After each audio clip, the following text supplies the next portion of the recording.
What's up everyone? Welcome back to the channel। तो guys आज की क्लास बहुत इंपॉर्टेंट रहने वाली है क्योंकि आज हम पढ़ने वाले हैं फॉर्म्स ऑफ बिजनेस ऑर्गेनाइजेशंस। और बहुत सारी फॉर्म्स ऑफ बिजनेस ऑर्गेनाइजेशंस हो सकती हैं, sole proprietorship, partnership, joint Hindu family business, cooperative societies, companies. तो उन सारी ही चीज़ों को आज की इस क्लास में हम रिवाइज करेंगे। तो जल्दी से बैठ जाओ, कॉपी पेन लेके, कुछ लिखना होगा लिख लेना, साथ साथ रिवाइज करना है वो तो हो ही रहा है और बहुत अच्छे तरीके से हम इसको कर लेंगे। तो आज हमारा ये चैप्टर नंबर 2 हो जाएगा। अब जो मैं कल वीडियो डालूंगा बेटा आपके पास, वो चैप्टर नंबर 1 नहीं होगा, वो पूरा 1 शॉट कंप्लीट बिजनेस स्टडीज होगा। तो उस वीडियो को आपको ध्यान से देखना है।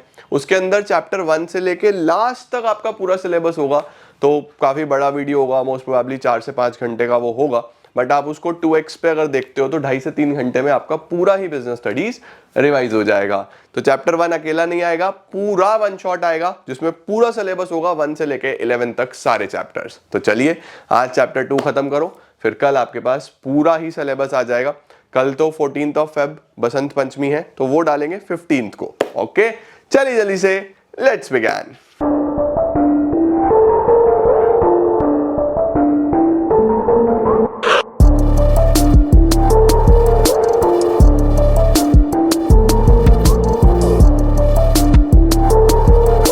अगर आप बिजनेस करना चाहते हो तो बिजनेस में आप 5 तरीके की ओनरशिप राइट्स रखते हो। ओनरशिप मतलब मालिक होने का अधिकार। तो कितने तरीके से आप बिजनेस के मालिक हो सकते हो या कितने टाइप ऑफ बिजनेस हो सकते हैं जो एक प्राइवेट फर्म कर सकती है। सरकारी की हम बात नहीं कर रहे, गवर्नमेंट कंपनी, गवर्नमेंट डिपार्टमेंट्स, वो हम अगले चैप्टर में पढ़ेंगे, चैप्टर 3 में। यहां पे हम private departments, private companies, private organisations की बात कर रहे हैं। सबसे पहले आता है हमारे पास, जो हम पढ़ने वाले हैं वो है सोल प्रोप्राइटरशिप। 5 होते हैं, इन 5 को हम डिटेल में पढ़ेंगे।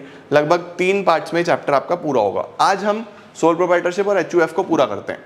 सबसे पहले हमारे पास आता है the meaning of sole proprietorship. Sole का मतलब बेचारा अकेला, तन्हा, उदास, ऐसा नहीं है। सोल का मतलब है अलोन। जैसे कि अकेले ओनर्स होते हैं। अब मैंने कहा कि यार मैं मोमोज की दुकान खोलूंगा, अब मोमोज की दुकान खोलूंगा तो मुझे बहुत सारे लोगों की जरूरत नहीं है, मैं इंडिविजुअली अकेला भी मैनेज कर सकता हूं। तो मैं एक सोल प्रोप्राइटर हो गया। Proprietor means owner, sole means अकेला, प्रोप्राइटर मींस ओनर। तो क्या है sole proprietor? The word sole implies only, proprietor refers to the owner, hence sole proprietor is the one who is the only owner of the business. Simple, लिख के आ जाओ यार, number ले लो। Sole proprietorship business is the business which is owned, managed and controlled by an individual. अकेला काम करेगा। He is the recipient of all profits. सारा प्रॉफिट्स भी इसना, शाम को जो पैसा आएगा जेब में डाल के घर ले जाऊंगा यार मोमोज बेच के। और अगर लॉस हो गया, किसी दिन बारिश आ गई, तो सारे मोमोज भी मेरे ही खराब होंगे।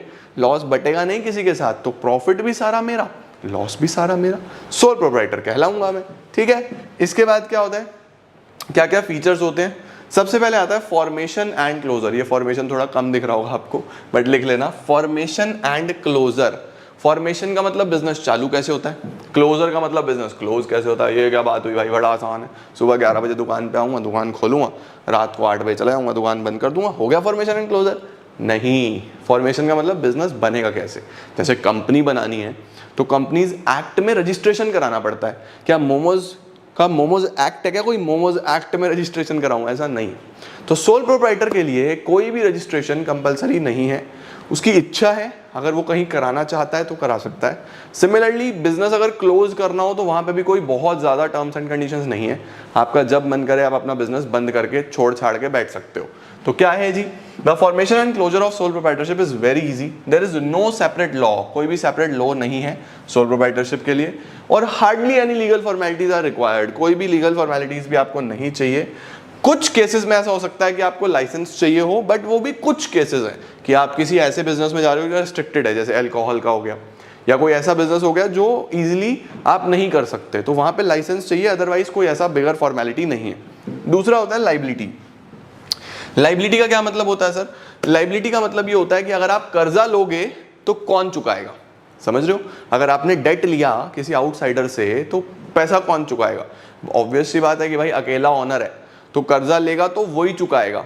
बट सपोज आपने 5 करोड़ का लोन लिया और आप नहीं चुका पाए, तो आपकी संपत्ति बिकेगी सारी दुकान की। संपत्ति निकली ही 2 करोड़ की, लोन 5 करोड़ का लिया था, संपत्ति निकली 2 करोड़ की, तो 3 करोड़ कौन देगा? ऑनर अपने घर से देगा भाई साहब, समझ रहे हो? अगर आपने 5 करोड़ का लोन लिया, 2 करोड़ तो बिजनेस के एसेट्स बेच के रिकवर हो गया, जो 3 करोड़ बचे वो ये नहीं कह सकता कि भाई पैसा तो है ही नहीं, उसको देना पड़ेगा, चाहे अपने घर से दे, उसका घर बिकेगा, उसका घर के एसेट्स बिकेंगे। इसको बोलते हैं अनलिमिटेड लाइबिलिटी। इसको क्या बोलते हैं? Unlimited liability. अगर यहाँ पे मैं शब्द यूज करूँ ना लिमिटेड लाइबिलिटी, तो लिमिटेड लाइबिलिटी में क्या होता है? घर का सामान नहीं बिकता, वहां क्या होता है? बस बिजनेस तक ही सीमित है वो लोन, कि अगर 2 करोड़ निकले तो बस वहीं तक, घर उसका सेफ है। तो लिमिटेड लाइबिलिटी मींस आप कर्जा सिर्फ और सिर्फ बिजनेस के एसेट से चुकाओगे। अनलिमिटेड लाइबिलिटी मींस लोन चुकाने के लिए चाहे घर बेचना पड़े, घर के एसेट्स बेचने पड़े, बेचो। समझ गए? तो लिमिटेड और अनलिमिटेड में यहां पे कैसी लाइबिलिटी होती है? Sole proprietors have unlimited liability. This implies that owner is personally responsible for payment of debts in case the assets of the business are not sufficient. तो इस चिंटू को अपनी गाड़ी बेचनी पड़ जाएगी, देखो निराश हो रहा बेचारा, गाड़ी खरीदी थी अब बेचनी पड़ रही, तो भाई कर्जा क्यों लिया, है ना? As such the owner's personal possession, जैसे उसकी गाड़ी, उसके एसेट्स, वो सब बिकेगा। तीसरा, ये मैंने आपको पहले ही बता दिया, सिंगल रिस्क बियरर होगा, रिस्क भी सारा इसका, प्रॉफिट भी सारा इसका। मजा आ जाएगा, देखो चिंटू कितना खुश है, सारा प्रॉफिट इसी का है, रिस्क भी इसी का है, रो भी सकता है, बारिश वारिश आ गई तो मोमोज धुल जाएंगे सब बारिश में, कौन आएगा खाने के लिए? तो रिस्क भी इसका है और प्रॉफिट भी इसके हैं। चौथा, कंट्रोल किसका होगा? सारा का सारा। अब देखो ये चिंटू अपना सारा प्लानिंग खुद करेगा, पूरा कंट्रोल इसके पास है, कोई इसे कहने वाला नहीं है। सपोज पार्टनरशिप बिजनेस होता, 4 लोग होते, चिंटू, चिंटी और मिंटू और पिंटू और बंटी, 5 लोग होते, तो उस सिनारियो में भाई साहब चिंटू मिंटू तो एग्री कर रहे हैं, चिंटी बंटी एग्री नहीं कर रहे, लड़ाई झगड़े हो जाएंगे, क्योंकि कंट्रोल तो सबका मिलके होगा।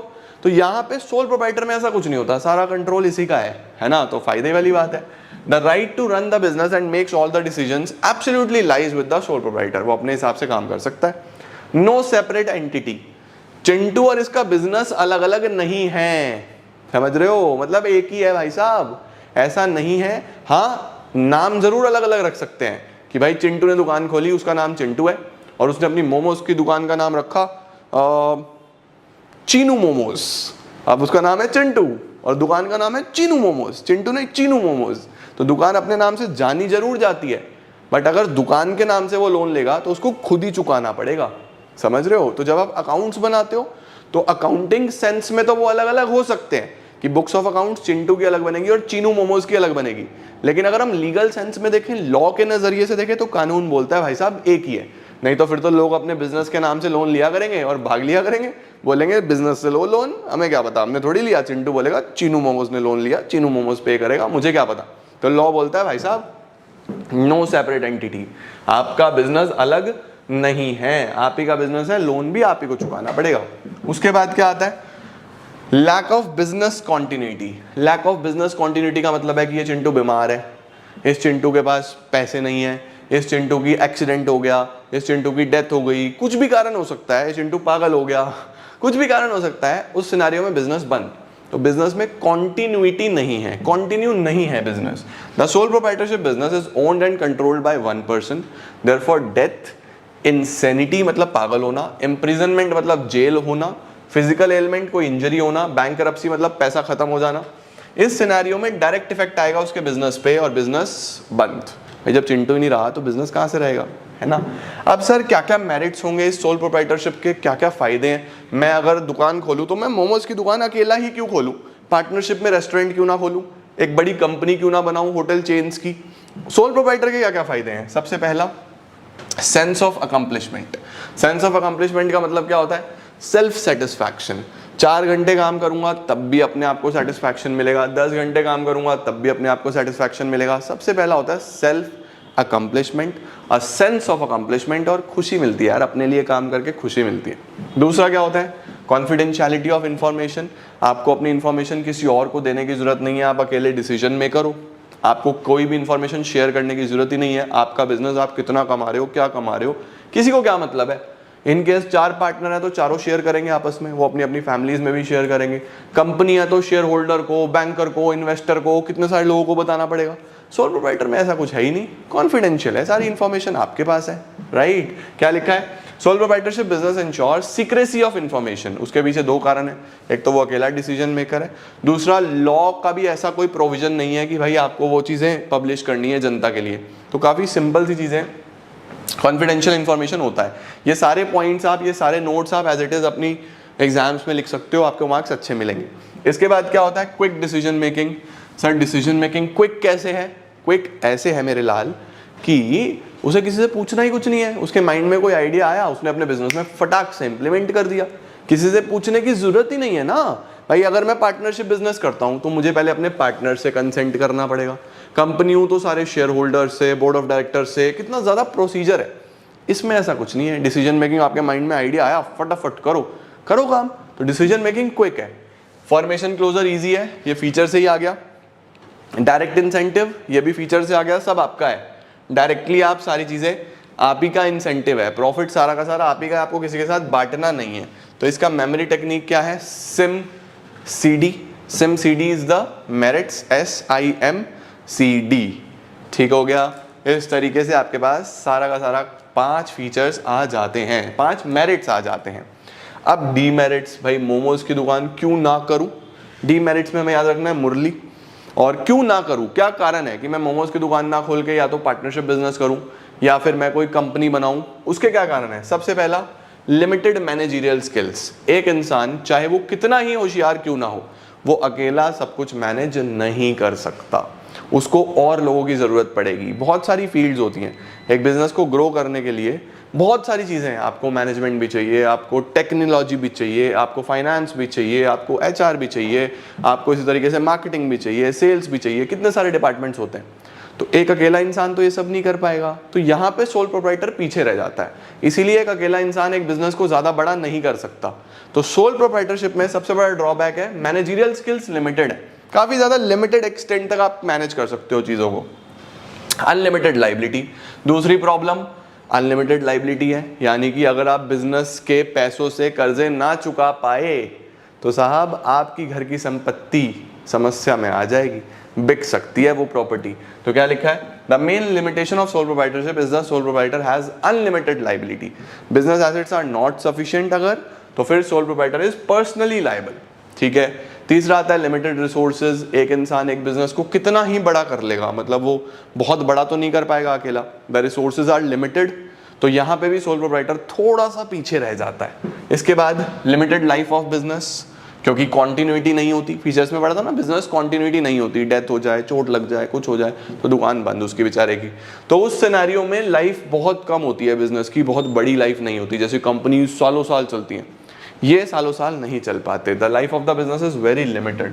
Soul proprietorship business is owned and controlled by one person, एक ही इंसान चलाता है। So death, insanity, imprisonment, physical element और बैंकरप्सी, ये सब, इन सब से बिजनेस क्या हो जाएगा, क्लोज हो जाएगा। इस सब से क्लोजर ऑफ बिजनेस हो सकता है। तो ये सारी हमारे पास लिमिटेशंस होती हैं of a soul proprietorship business. तो व्हाट इज सोल प्रोप्राइटरशिप, ये पता होना चाहिए। क्या उसके फीचर्स हैं, ये पता होने चाहिए। क्या उसके मेरिट्स हैं, ये पता होने चाहिए। क्या उसके डीमेरिट्स हैं, ये पता होने चाहिए। इसके बाद हम आगे बढ़ते हैं अब on the next form of business, जो कि हमारे पास क्या है, जॉइंट हिंदू फैमिली बिजनेस। अब हम दूसरे फॉर्म ऑफ बिजनेस की बात करते हैं, जो कि है जॉइंट हिंदू फैमिली बिजनेस, और इसको हम हिंदू अनडिवाइडेड फैमिली भी बोलते हैं। ये बिजनेस मेनली इंडिया में पाए जाते हैं और काफ़ी पुराने बिजनेस हैं। जैसे कि देख रहे हो ना, पूरा परिवार है, कितने सारा परिवार बैठा है कि ये दादाजी हैं, ये दादी है, ये इनके 2 बेटे हैं, ये इनके वाइफ हैं 2 बेटों की, ये इनके बच्चे हैं, इनके बच्चे हैं। तो पूरा बिजनेस पूरी फैमिली चला रही है। मतलब इसके अंदर एक ऑनर नहीं होता, इसके अंदर फैमिली ओनरशिप होता है। तो उसको हम क्या बोलते हैं, जॉइंट हिंदू फैमिली बिजनेस, है ना। जैसे पुराने समय से बिजनेस चले आ रहे हैं जी, पूरा पूरा परिवार उसी में लगा हुआ है। पहले इंडिया में एग्रीकल्चर होता था, एक जमीन होती थी, उसी जमीन पे पूरी फैमिली काम करती थी। तो वो सब जॉइंट हिंदू फैमिली बिजनेसेस होते थे। क्या लिखा है, it is one of the oldest form of business organisation specially found in India. भाई ऐसा भाईचारा तो हमारे देश में ही पाया जाएगा ना, इसीलिए तो हम गर्व करते हैं कि हम हिंदुस्तानी हैं, है ना, इंडियंस। इसीलिए प्राउड होना चाहिए आप लोगों को कि देश हमारा कितना ज़्यादा आगे है इन टर्म्स ऑफ भाईचारा, इन टर्म्स ऑफ परिवार में प्यार, वो कितना इंपॉर्टेंट है ना। बिजनेस में भी प्यार से काम कर रहे हैं, ऑल्दो बिजनेसेस में आजकल तुम आजकल देखो मतलब कितनी लड़ाई झगड़े होते हैं पैसों के चक्कर में, बट पहले समय में ये पाया जाता था। It refers to the form of business organisation in which the business is owned and carried by members of the family. ठीक है, the basis of membership in the business is by birth, मतलब कि जैसे ही बच्चा पैदा होगा वो business का मेंबर बन जाएगा, कोई समस्या नहीं है। And 3 successive generations can be the member, ये बहुत इंपॉर्टेंट है। कितनी जनरेशंस मेंबर हो सकती हैं? 3 जनरेशंस। ठीक है, जैसे यहाँ पे 3 जनरेशन थी, एक ये और एक ये, 3 जनरेशंस हैं जो मेंबर हो सकती हैं। The business is controlled by head of the family who is called कर्ता। बिजनेस किसके हाथ में चलेगा? डिसीजन मेकिंग किसकी होगी? मेनली जो हेड है, जो सबसे सुप्रीम है, जो सबसे एल्डेस्ट मेंबर है, दादाजी। और एल्डेस्ट मेंबर को क्या बोलते हैं हम लोग? कर्ता। ठीक है, उसके बाद जो बाकी सब मेंबर्स हैं उनके इक्वल ओनरशिप राइट्स हैं, वैसे अधिकार है उनका, और उनको को पार्सनर्स, पार्टनर नहीं, पार्सीनर्स, PARCENERS, इनको हम को पार्सनर्स बोलते हैं। सही है जी। द बेसिस ऑफ मेंबरशिप जो है वो बर्थ से है, और 3 जनरेशंस मेंबर हो सकती हैं, और बिजनेस को कंट्रोल करता है हेड ऑफ द फैमिली, जिसको हम कर्ता बोलते हैं, और बाकी सब मेंबर्स की इक्वल राइट्स हैं, और दे आर नोन एज को पार्टनर्स। इसके बाद क्या होता है? 2 प्रकार के सिस्टम्स हो सकते हैं इस HUF में। हिंदू अनडिवाइडेड फैमिली में 2 प्रकार के सिस्टम्स होते हैं। ये जो 2 प्रकार के सिस्टम्स हैं ये कुछ NCERT से डिलीट हो चुके हैं, बट अगर आपके स्कूल्स में पढ़ाए गए हैं तो दैट इज वाई मैं पढ़ा रहा हूँ। नहीं पढ़ाए गए तो आप छोड़ सकते हो इस पर्टिकुलर टॉपिक को। 2 सिस्टम है, दया भागा, मिताक्षरा। ठीक है, एक दया भागा है, एक मिताक्षरा है। याद कैसे करना है? CID देखा है? दया भाग, दया भागा। दया कहाँ भागा? दया भागा वेस्ट बंगाल, उड़ीसा और असम में। और किस किस को लेके भागा? मेल और फीमेल दोनों को लेके भागा।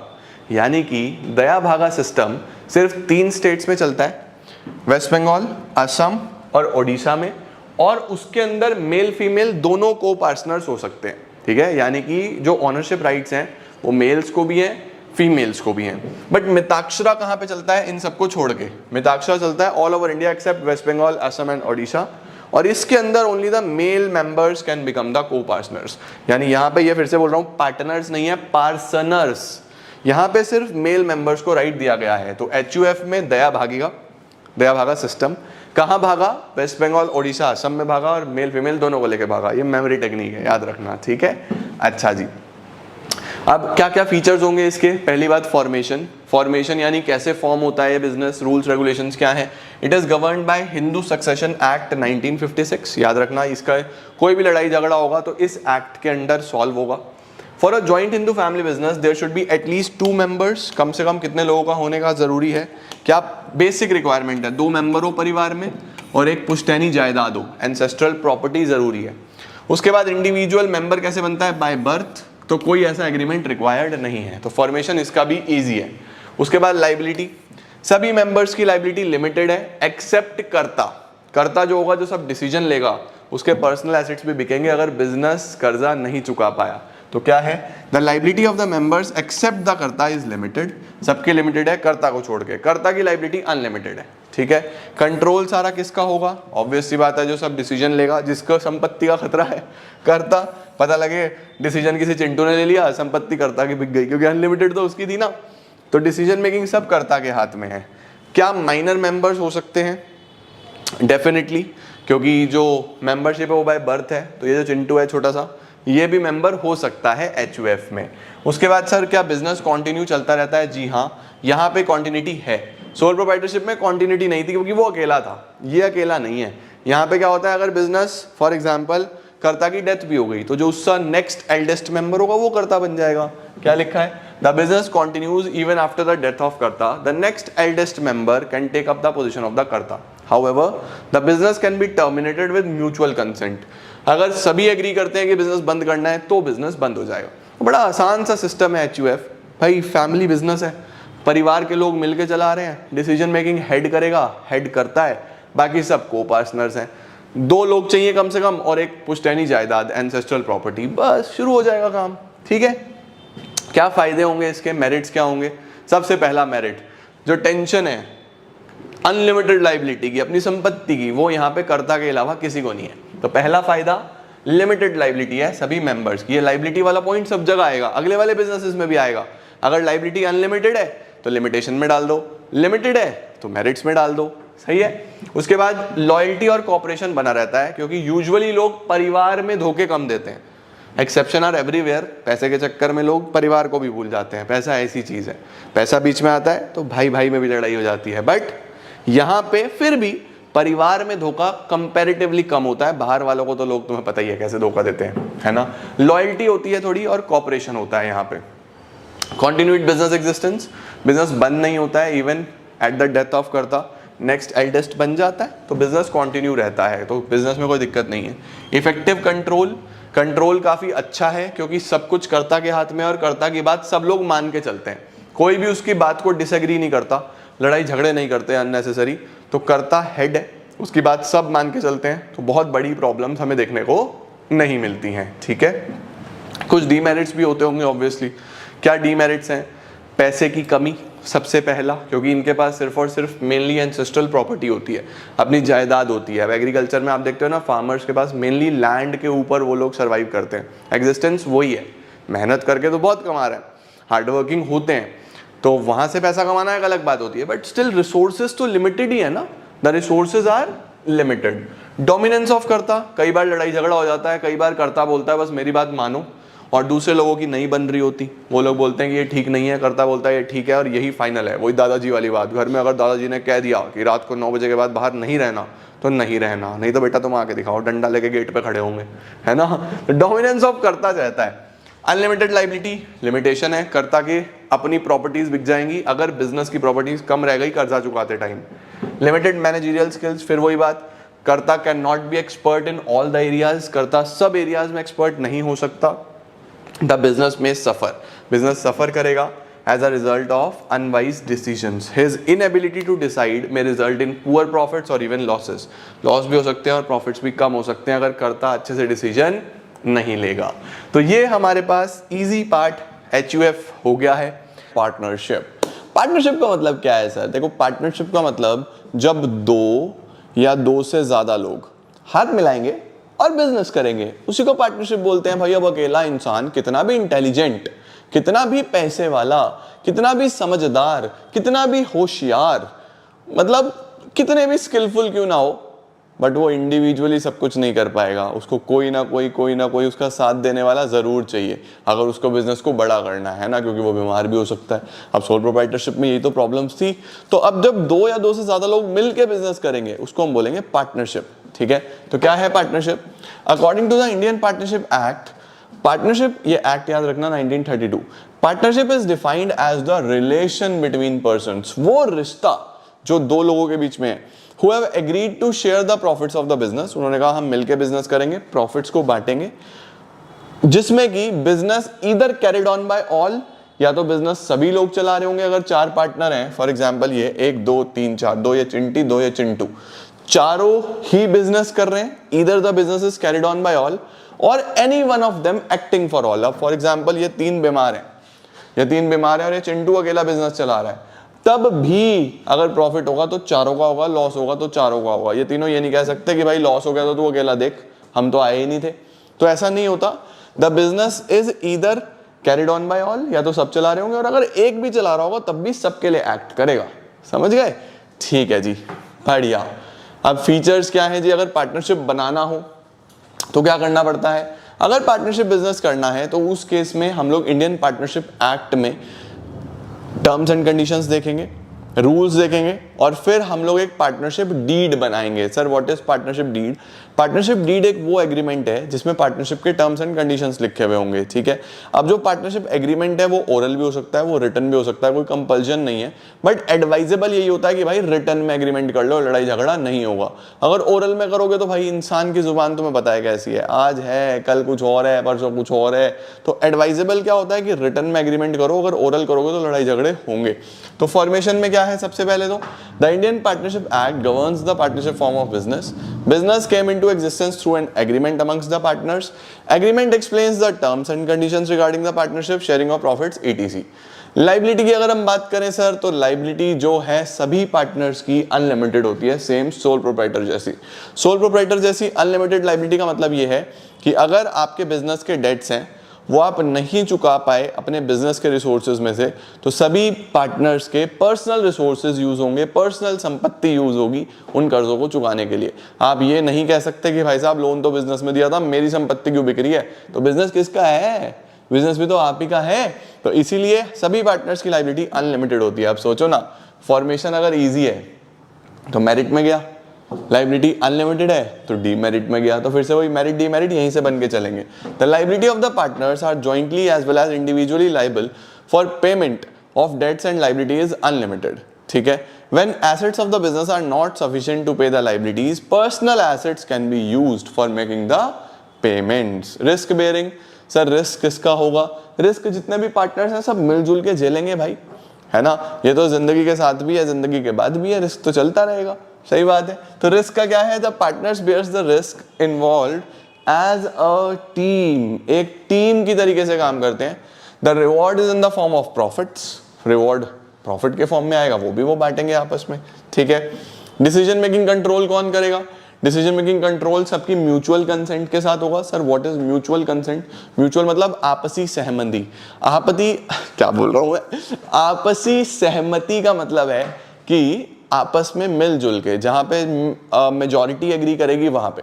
अब कई बार ये होता है कि सपोज 6 पार्टनर्स हैं, 6 के 6 एग्री कर गए तो बहुत ही अच्छी बात है, लेकिन अगर 6 एग्री नहीं कर रहे तो जहां भी मेजॉरिटी जा रही है, फॉर एग्जांपल 5 एक तरफ है, एक तरफ है, तो जिधर 5 कह रहे होंगे बस वो डिसीजन हो जाएगा, राइट? नहीं तो फिर डिसीजन ले ही नहीं पाएंगे। तो फिर जो भी डिसीजन मेकिंग होगा वो म्यूचुअल कंसेंट के साथ होगा। ठीक है। कॉन्टिन्यूटी ऑफ द बिजनेस, यहाँ पे partnership is characterised by lack of continuity since the death, retirement, insolvency can bring an end to the business. ठीक है। इसका मतलब क्या है? इसका मतलब ये है कि जो कॉन्टिन्यूटी ऑफ बिजनेस है वो यहाँ पे भी बहुत ज्यादा बड़ी नहीं होती, बिजनेस यहाँ पे भी रुक जाता है, एक बार को रुक जाता है। ये पॉइंट पढ़ के ये मत समझना कि भाई अगर किसी पार्टनर की डेथ हो गई तो बिजनेस बंद हो जाएगा, ऐसा नहीं होने वाला। लैक ऑफ कॉन्टिन्यूटी इसीलिए लिखा गया है कि सपोज वो 4 पार्टनर थे, 2 चिंटू और 2 चिंटी, अब उसमें से कोई एक जाना चाहता है, हम मारना नहीं चाहते किसी को भी, हम चाहते हैं कि वो जाना चाहता है, बिजनेस छोड़ के जाना चाहता है, वो अपना कुछ करना चाहता है, तो भाई पुराना एग्रीमेंट तो खत्म ही हो गया ना। तो जो रिमेनिंग पार्टनर्स हैं वो नया एग्रीमेंट बनाएंगे, फिर उस बिजनेस को चला सकते हैं। समझ रहे हो? एक बार तो बिजनेस रुक जाएगा ना, इट डजंट मीन कि दुकान ही बंद हो जाएगी उनकी, इट ओनली मीन्स कि उनका एग्रीमेंट खत्म हो जाएगा। समझ रहे हो? तो यहाँ पे जो लैक ऑफ कॉन्टिन्यूटी है इसका मतलब है कि डेथ हो, रिटायरमेंट हो, इंसॉल्वेंसी हो, इंसैनिटी हो, इंस्टेंटली नहीं है, इंसैनिटी हो किसी भी पार्टनर की, उससे बिजनेस एंड होता है, सिर्फ एग्रीमेंट एंड होता है। नया एग्रीमेंट बनाओ, चला लो बिजनेस यार, कोई दिक्कत नहीं है। ठीक है। Number of partners, minimum number of partners जो हैं वो 2 हैं, याद रखना। मैक्सिमम नंबर ऑफ पार्टनर्स जो हैं वो 50 हैं। उसके बाद एक फीचर आता है म्यूचुअल एजेंसी। म्यूचुअल एजेंसी मैंने आपको पहले ही समझा दिया कि हर पार्टनर दूसरे पार्टनर का एजेंट भी है और प्रिंसिपल भी है। इसका मतलब दूसरे पार्टनर के बिहाफ पे भी काम करता है, उसके लिए भी काम करता है और दूसरे पार्टनर उसके लिए भी काम करते हैं। लाइक फॉर एग्जांपल वो 2 चिंटू और 2 चिंटी थी ना, तो अगर एक पार्टनर ने कुछ ऑर्डर दिया तीनों को तो वो तीनों भी करेंगे, उन तीनों ने एक ऑर्डर दिया उस एक को तो उसको भी करना पड़ेगा। तो दोनों ही एक दूसरे के प्रिंसिपल भी हैं यानी सुपीरियर भी हैं और एजेंट भी हैं यानी सबऑर्डिनेट भी हैं। ठीक है। इसके बाद आता है मेरिट्स। हम पार्टनरशिप बिजनेस क्यों करें भाई साहब? फिर वही बात, मेरिट सभी सेम होते हैं बेटा जी। इस चैप्टर में बहुत सारे मेरिट्स डीमेरिट जरूर हैं बट सब एक जैसे हैं। एक याद करो, लगभग 4-5 सब में सेम है। अब फिर से वही, जैसे फॉर्मेशन क्लोजर इजी है क्योंकि सिर्फ और सिर्फ एक एग्रीमेंट करना है, वो ओरल भी हो सकता है, रिटर्न भी हो सकता है, और कोई बहुत बड़ा रजिस्ट्रेशन का कंपल्शन नहीं है। सिर्फ 2 लोग आए, 2 लोग मिलकर एग्रीमेंट करें, बिजनेस शुरू करें। सही। डिसीजन मेकिंग काफी बैलेंस्ड होता है क्योंकि 2 लोग 3 लोग मिलकर डिसीजन ले रहे होते हैं, तो लॉसेस के चांसेस कम होते हैं। अब एक इंसान कई बार जल्दबाजी में डिसीजन लेता है अकेला, किसी से सलाह नहीं करता, एडवाइस नहीं लेता, पूछता नहीं है, तो पैसा डूब जाता है। बट जब मिलके बिजनेस करेंगे तो फिर लॉसेस के चांसेस आर क्वाइट लेस, वहां पे कम चांसेस होते हैं क्योंकि भाई 3-4 लोग मिलके दिमाग लगा रहे हैं। और तब भी लॉस हो जाए इसका मतलब यार थोड़ी सी कमी रह गई डिसीजन मेकिंग में। Although losses are integral part of business, होते रहते हैं, बट फिर भी as compare to sole proprietor partnership में यार 3-4 लोग डिसीजन मेकिंग कर रहे हैं, थोड़ा तो सोच समझ के करेंगे ना, तो डिसीजन मेकिंग बैलेंस्ड होती है। मोर फंड, सबसे बड़ा बेनिफिट, ज्यादा पैसा होता है, अकेला इंसान अकेला ही होता है, 3-4 लोग मिलके पैसा लगाएंगे तो ज्यादा ही होगा। तो in a partnership business capital is contributed by number of partners, it makes possible to raise larger capital. Sharing of risk, risk भी सब शेयर हो जाते हैं, किसी एक इंसान का पूरा रिस्क नहीं है, रिस्क शेयर करके काम करते हैं और बड़ा अच्छे से कर पाते हैं। तो क्या लिखा है, all the partners jointly share the risk in running of the business, it helps in reducing the anxiety, कम होता है, burden कम होता है, stress कम होता है किसी एक पार्टनर पे। सीक्रेसी, आपके जो भी रिपोर्ट्स हैं, आपका जो भी परफॉर्मेंस है, आपका बिजनेस कैसा काम कर रहा है, ये सब आप सीक्रेट रख सकते हो, आपके ऊपर कोई भी बर्डन नहीं है। जैसे अभी आप कंपनी में पढ़ोगे कि कंपनी को अपने बारे में सब कुछ पब्लिश करना पड़ता है, यहाँ पे ऐसा कुछ नहीं है। जैसे सोल प्रोप्राइटर में सीक्रेसी थी, यहाँ पे भी सीक्रेसी है, आप जो भी काम कर रहे हो वो आप सीक्रेटली कर सकते हो, ठीक है। ये सब मेरिट्स हैं। अब मेरिट्स में हमने तारीफ कर दी, हम थोड़ी कमियां निकाल देंगे इस बिजनेस की। क्या कमियां हैं जी? सबसे पहले अनलिमिटेड लायबिलिटी, सेम पॉइंट, बिल्कुल सेम सोल प्रोप्राइटरशिप वाला लिख देना कि सबसे बड़ा नुकसान है अनलिमिटेड लायबिलिटी, यानी कि अगर बिजनेस के एसेट्स कम रह गए तो पर्सनल एसेट्स बिक जाएंगे भाई साहब पार्टनर्स के, और बिजनेस का कर्जा चुकाया जाएगा, सबसे बड़ा नुकसान। The main limitation of partnership business is that the partners have unlimited liability. If the business assets are not sufficient for the payment of debts, partners are personally liable, ठीक है। Lack of continuity, वही partnership is characterized by lack of continuity. Death, retirement, insolvency can bring the end to the business. However, if remaining partners want to continue, they can do so on the basis of a new agreement. नया agreement बना के वही business चला सकते हैं, but एक बार तो बंद हो जाएगा, ठीक है। लिमिटेड रिसोर्सेज, अरे भाई ये कैसी बात हुई भाई, मेरिट्स में कह रहे हो मोर फंड्स और डीमेरिट्स में कह रहे हो लिमिटेड रिसोर्सेज, वही वाली बात है ना बेटा जी, वहां तारीफ करनी थी, तारीफ कर दी, यहाँ पे बुराई करनी है तो बुराई कर देंगे। वहां पे कंपेयर कर दिया सोल प्रोप्राइटरशिप से कि सोल प्रोप्राइटर तो अकेला ओनर होता है, अकेला पैसा लगाता है, उससे तो ज्यादा फंड है। यहाँ कंपेयर कर रहे हैं कंपनी से कि भाई कंपनी में कितना पैसा होता है, इनके पास तो बहुत लिमिटेड फंड्स हैं, ठीक है। क्या लिखा होगा, The maximum number of partners in a partnership business are restricted to 50. Therefore, the funds are limited and hence the contribution in terms of capital is usually not sufficient to support large-scale business operations. Then we have lack of public confidence. Lack of public confidence का मतलब यहाँ पे ये है कि companies पे usually public का confidence ज़्यादा होता है, क्योंकि वो लोग अपनी रिपोर्ट्स जनता में शेयर करते हैं कि हम लोग इस तरीके से काम कर रहे हैं, इतना हमने पैसा कमाया है, वो सब जनता को बताते हैं ओरिजिनली कि इस तरीके से हमने काम किया है। बट ये लोग लीगली बाउंड ही नहीं होते हैं अपने रिपोर्ट्स पब्लिश करने के लिए, तो ये लोग करते भी नहीं है। अब अगर ये लोग लीगली बाउंड ही नहीं है अपने रिपोर्ट्स पब्लिश करने के लिए, तो ये लोग करेंगे भी नहीं, और अगर नहीं करेंगे तो फिर जनता को पता नहीं चलेगा कि ये कैसा परफॉर्म कर रहे हैं, अच्छा परफॉर्म कर रहे हैं, खराब परफॉर्म कर रहे हैं, परफॉर्म कर कैसा रहे हैं, पता नहीं चलेगा। तो उस सिनारियो में इनके ऊपर जो पब्लिक फेथ है वो कंपैरेटिवली कम होगा। अगर इन्हें पब्लिक से लोन लेना हो तो इनको नहीं मिलने वाला, क्योंकि जनता को पता ही नहीं इनके बारे में, है ना। ये लिखा है, legal partnership firms are not required to publish their financial reports. Therefore, the confidence of public in these firms is very low because public doesn't know the true financial position of the firms. ये सब इसके demerits के बारे में आ जाता है। जानते हैं कितने प्रकार के पार्टनर्स होते हैं? तो देखो यार, सबसे पहले होता है एक्टिव पार्टनर, स्लीपिंग बोलते हैं डॉर्मेंट पार्टनर को, इसका दूसरा नाम होता है स्लीपिंग, सोता हुआ। नॉमिनल पार्टनर, माइनर, एक बच्चा as a partner, partner by estoppel, partner by holding out. तो इस तरीके के कुछ पार्टनर्स होते हैं। एक सीक्रेट पार्टनर और होता है, वो यहाँ पे नहीं है लेकिन आप लिख लेना सीक्रेट पार्टनर। तो इस तरीके के हमारे पास पार्टनर्स होते हैं जो पार्टनरशिप के अंदर आते हैं, ठीक है। अब जब आप पार्टनर्स को पढ़ोगे तो पार्टनर्स को 4 बेसिस पे पढ़ना है बेटा जी। 4 बेसिस कौन से? सबसे पहले, क्या वो पैसा लगा रहा है? तो सबसे पहले क्या देखना है, कॉन्ट्रीब्यूशन ऑफ कैपिटल हो रहा है या नहीं हो रहा है। दूसरा, क्या वो पार्टिसिपेट कर रहा है डिसीजन मेकिंग में, मैनेजमेंट में पार्टिसिपेट कर रहा है या नहीं कर रहा है। तीसरा, क्या वो प्रॉफिट्स और लॉस शेयर कर रहा है या नहीं कर रहा है। और चौथा, उसकी लाइबिलिटी कैसी है, लिमिटेड या अनलिमिटेड। तो आपको कभी भी पार्टनर्स को डिफाइन करना हो तो आप 4 पॉइंट्स में लिख के आओगे। क्या वो पैसा लगा रहा है, क्या वो मैनेजमेंट में पार्टिसिपेट कर रहा है, क्या वो प्रॉफिट्स और लॉस शेयर कर रहा है, और उसकी लाइबिलिटी कैसे होने वाली है। तो इन्हीं चारों बेसिस पे हम लोगों के ये सभी टाइप्स ऑफ पार्टनर्स आ जाते हैं। Capital contribution, participation in management, sharing of profits and losses और लाइबिलिटी। सबसे पहले आप ये याद रख लो, कोई भी पार्टनर हो सबकी लाइबिलिटी अनलिमिटेड होती है। एक पॉइंट आपका तैयार हो गया। अगर आपको कुछ भी ना समझ में आए तो लिखाना he has an unlimited liability, सीधा सीधा आप डायरेक्टली लिख के आ सकते हो लाइबिलिटी अनलिमिटेड है, यानी कि अगर फर्म के एसेट्स कम रह गए फर्म के कर्जे चुकाने में तो पर्सनल प्रॉपर्टीज बिक जाएंगी, ये तो आपको पता है। अब बात करते हैं कैपिटल कंट्रीब्यूशन की।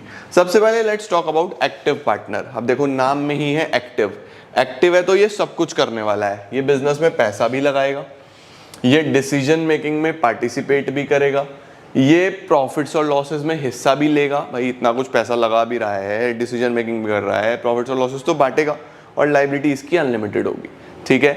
दूसरा होता है हमारे पास स्लीपिंग पार्टनर। स्लीपिंग होता है सोया हुआ पार्टनर। सोया हुआ पार्टनर से क्या मतलब है सर? सोया हुआ पार्टनर से ये मतलब है कि वो पैसा तो लगाएगा, ही कॉन्ट्रीब्यूट्स कैपिटल, बट वो मैनेजमेंट में पार्टिसिपेट नहीं करेगा। मतलब वो बोलता है भाई टाइम वाइम नहीं है मेरे पास, बिजनेस तुम अपना खुद चला लो, मेरे से पैसा ले लो और मुझे प्रॉफिट देते रहना, मैं तो इन्वेस्टर बन सकता हूँ, मैं तो पैसा इन्वेस्ट कर सकता हूँ, मैं नहीं आऊँगा पार्टिसिपेशन में। तो ये क्या करता है, ये पैसा लगाता है, पार्टिसिपेट नहीं करता मैनेजमेंट में, प्रॉफिट्स लॉसेस में हिस्सा लेगा, लेकिन लायबिलिटी इसकी भी अनलिमिटेड होगी, भाई पार्टनर तो है ही ना। तीसरा कौन सा आता है हमारे पास? Secret partner. सीक्रेट पार्टनर का मतलब क्या है? वो पार्टनर जो सारे काम करेगा बट छुप छुप के करेगा। कई बार कुछ ऐसे लोग होते हैं जो खुल के सामने नहीं आना चाहते, वो नहीं दिखाना चाहते कि हम भी इस कंपनी के पार्टनर हैं, हम भी इस ऑर्गेनाइजेशन के पार्टनर हैं। तो वो लोग क्या करते हैं, सारा काम सीक्रेटली करते हैं। क्या वो पैसा लगाते हैं? हाँ, ही कॉन्ट्रीब्यूट्स कैपिटल। क्या वो मैनेजमेंट में पार्टिसिपेट करेगा? यस, बट सीक्रेटली, छुप छुप के करेगा, छुप छुप के। प्रॉफिट्स और लॉस बांटेगा? बिल्कुल बांटेगा, भाई पैसा लगाया है। लायबिलिटी इसकी अनलिमिटेड होती है। इसके बाद होता है हमारे पास नॉमिनल पार्टनर। नॉमिनल पार्टनर का मतलब क्या है? नॉमिनल पार्टनर एक ऐसा इंसान होता है जिसका आपके बिजनेस में कोई भी इंटरेस्ट नहीं है, बट वो खुद पॉपुलर है, उसकी खुद की पॉपुलैरिटी है। तो फर्म क्या करता है, उसके नाम को यूज करता है बिजनेस बढ़ाने के लिए। कोई भी फर्म अगर किसी इंसान के नाम को यूज कर रहा है और लोगों को इस तरीके से लग रहा है कि वो भी पार्टनर है, तो उस सिनेरियो में ऐसे पार्टनर को हम नॉमिनल पार्टनर बोलते हैं। उसने खुद कुछ नहीं बोला, फर्म प्रेजेंट कर रहा है एज इफ कि वो उसका पार्टनर है। तो क्या वो पैसा लगाता है? नहीं, वो पैसा नहीं लगाता। क्या वो मैनेजमेंट में पार्टिसिपेट करता है? नहीं। क्या वो प्रॉफिट्स और लॉस शेयर करता है? नहीं। मैंने बोला ना, उसको कोई मतलब ही नहीं है आपके बिजनेस से, बट पब्लिक को तो ऐसा लग रहा है ना कि वो पार्टनर है। तो अगर इन केस फर्म इंसॉल्वेंट हो जाती है या कुछ भी प्रॉब्लम आती है, तो उस सिनेरियो में वो भी उतना ही लायबल होगा जितने दूसरे पार्टनर्स लायबल होते हैं, क्योंकि सबकी नज़र में तो वो पार्टनर ही था ना। लायबिलिटी उसकी भी अनलिमिटेड होने वाली है। इसके बाद होता है partner by estoppel. Partner by estoppel क्या है जी? ये एक ऐसा इंसान है जो कि जनरल पार्टनर नहीं है, बट उसने सामने से किसी डील में ऐसा इंप्रेशन दिया। फॉर एग्जाम्पल, चिंटू, चिंटी और मैं, 3 लोग हैं। चिंटू और चिंटी पार्टनर्स हैं, मैं उनका मैनेजर हूँ। सीधी सी बात है भाई, चिंटू चिंटी बड़े लोग हैं, मैं मैनेजर ही हूँ। तो चिंटू चिंटी 2 पार्टनर है, मैं उनका मैनेजर हूँ। अब हम एक डील करने के लिए गए, तो डील में मैंने ऐसा प्रिटेंड करा कि हम तीनों पार्टनर हैं, चिंटू भी, चिंटी भी और मैं भी।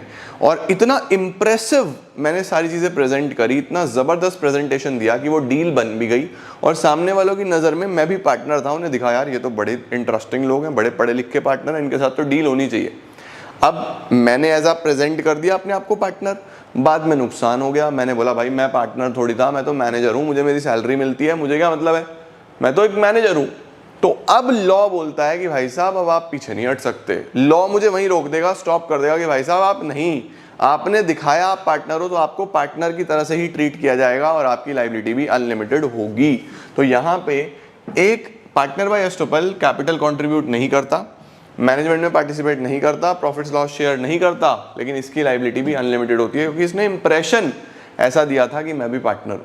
नेक्स्ट आता है partner by holding out. Partner by holding out बिल्कुल सेम ऐसा ही है जैसा एस्टोपल है या नॉमिनल है, बिल्कुल सेम वही चीज़ चलती है। देखो, ये भी कंट्रीब्यूट नहीं करता कैपिटल, पार्टिसिपेट नहीं करता मैनेजमेंट में, शेयर नहीं करता प्रॉफिट्स एंड लॉसेस, लायबिलिटी इसकी भी अनलिमिटेड होती है। सिंपल सा है, इसका भी नाम यूज हो रहा होता है, इस पार्टनर का भी नाम यूज करा जाता है फर्म के थ्रू, और इस तरीके से दिखाया जाता है कि हमारा पार्टनर है, जबकि वो एक्चुअली नहीं होता। तो ये कुछ भी शेयर नहीं करेगा, बस इसकी लायबिलिटी कैसी होगी, अनलिमिटेड। तो these are the types of partners जो आप लोग को पार्टनरशिप में पढ़ने होते हैं। 4 पॉइंट्स की मदद से लिख के आना, 4 पॉइंट लिख के आना, नंबर पूरे मिलेंगे, ठीक है। अब हमारे पास आ रहा है टाइप्स ऑफ पार्टनर्स, ये 4 पॉइंट्स लिखे हुए हैं सबके, मैंने आपको बता ही दिया। अब हमारे पास आ रहा है टाइप्स ऑफ पार्टनरशिप्स। कितने प्रकार की पार्टनरशिप हो सकती है? तो देखो, partnership can be classified on the basis of, partnership दो तरीके से देखी जा सकती है, या तो ड्यूरेशन या लाइबिलिटी, कितने समय के लिए, या लाइबिलिटी कैसी होने वाली है। तो देखो, लाइबिलिटी तो यूजुअली एक जनरली अनलिमिटेड ही होती है ना। तो जब मैं लाइबिलिटी की बात करता हूं तो एक तो होती है जनरल पार्टनरशिप। जनरल पार्टनरशिप का मतलब है कि सभी की लाइबिलिटी अनलिमिटेड, जैसे एक नॉर्मल पार्टनरशिप में होता है। दूसरी होती है लिमिटेड लाइबिलिटी पार्टनरशिप, इसको हम LLP भी बोलते हैं। लिमिटेड पार्टनरशिप या फुल फॉर्म में लिख लेना, लिमिटेड लाइबिलिटी पार्टनरशिप। इसमें क्या होता है, इसमें पार्टनर्स की लाइबिलिटी लिमिटेड होती है, यानी कि जितना उन्होंने पैसा लगाया है बस वो उतने के लिए ही लाइबल है, उससे ज़्यादा के लिए वो लाइबल नहीं है। तो सर, अगर इस केस में फर्म ने कर्जा लिया और फर्म कर्जा ना चुका पाई तो कौन पैसा पे करेगा? ये तो गड़बड़ हो गई। तो लिमिटेड लाइबिलिटी पार्टनरशिप में बेटा जी, एक पार्टनर की लाइबिलिटी अनलिमिटेड रहती है, किसी ना किसी की तो अनलिमिटेड होगी ना। तो इस केस में वो एक पार्टनर मेजर डिसीजन मेकर होता है, क्योंकि नुकसान तो सबसे ज़्यादा उसी को है। दूसरी बात, रजिस्ट्रेशन इनका कंपलसरी होता है, बाकी सभी पार्टनरशिप्स का ऑप्शनल होता है। तो ये डिफरेंस होता है जनरल पार्टनरशिप में और लिमिटेड लाइबिलिटी पार्टनरशिप में, जब हम पार्टनरशिप बनाते हैं on the basis of liability. अगर बात करें on the basis of duration, समय सीमा के आधार पे, तो पार्टनरशिप एट विल और particular partnership. Partnership at will, will का मतलब वसीयत नहीं नहीं नहीं, विल का मतलब विश, इच्छा। हमारी इच्छा है, जितना समय हम चलाना चाहेंगे हम काम करेंगे। कौन कॉल कर रहा है?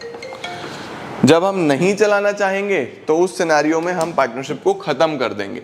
यानी पार्टनरशिप एट विल में हमारे पास, अगर आपकी मर्जी है, आप 1 साल चलाओ, 2 साल चलाओ, 3 साल चलाओ, जब मन करे बंद कर दो, this is partnership at will.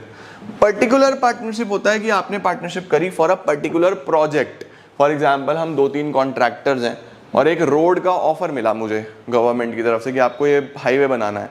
अब मैं अकेला तो नहीं बना सकता, तो मैंने अपने 2-3 फ्रेंड्स को कॉल करी, मैंने कहा यार आओ मिलकर बनाते हैं। तो उस सिनेरियो में हमारी पार्टनरशिप सिर्फ और सिर्फ उस हाईवे की रिस्पेक्ट में है, अदरवाइज नहीं है। This is known as particular partnership, कि particularly in respect of highway ये चीज होगी, अदरवाइज नहीं होगी। ठीक है जी। तो अब देखो, सबसे पहले ड्यूरेशन के बेसिस पे partnership at will. This type of partnership exist at the will of the partners. It can continue as long as the partners want and is terminated when any partner gives a notice of withdrawal. Particular partnership, it is a partnership which is formed for accomplishment of a particular project, जैसे building, road वगैरह के लिए। This type of partnership get automatically dissolved on the completion of the project. Classification on the basis of liability. General partnership, the partnership in which liability of the partners is unlimited and joint is known as general partnership. Registration is firm का optional होता है, सभी partnerships firms का registration optional होता है। In this partnership, all the partners enjoy the right to participate in the management.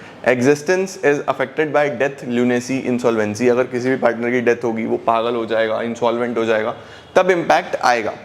Limited partnership, in limited partnership, the liability of at least one partner is unlimited while the other may have limited liability. The members with the limited liability neither have the right to participate nor their acts are binding on the partners. It is compulsory to register. Registration इसमें कराना पड़ता है।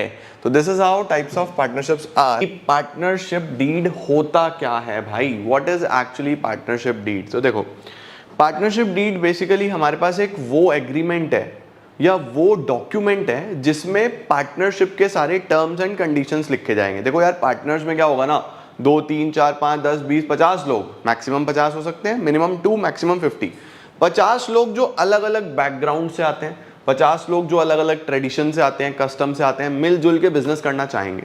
लड़ाई झगड़ा हो सकता है, तो हर चीज़ लिखित में होनी चाहिए ना।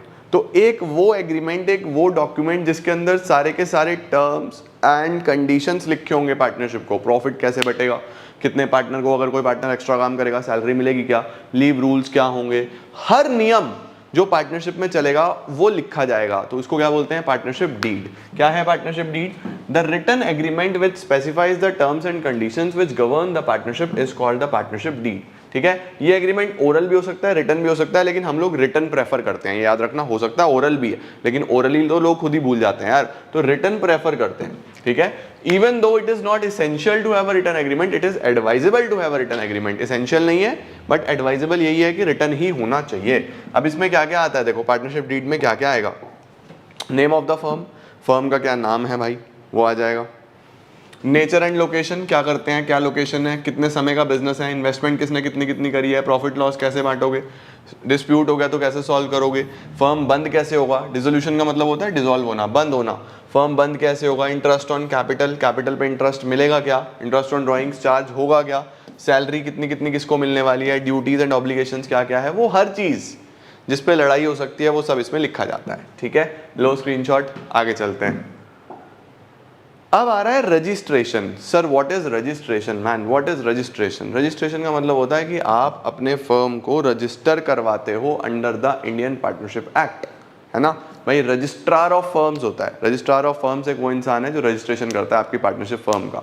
रजिस्ट्रेशन इज ऑप्शनल, आपकी इच्छा है, आप करवाना चाहो तो करवा सकते हो, नहीं करवाना चाहो तो भी चलेगा, बट अगर करवा लो तो अच्छा होता है, क्योंकि एक रजिस्टर्ड फर्म ही किसी दूसरी आउटसाइड पार्टी पे केस कर सकती है अगर कोई डिस्प्यूट हो।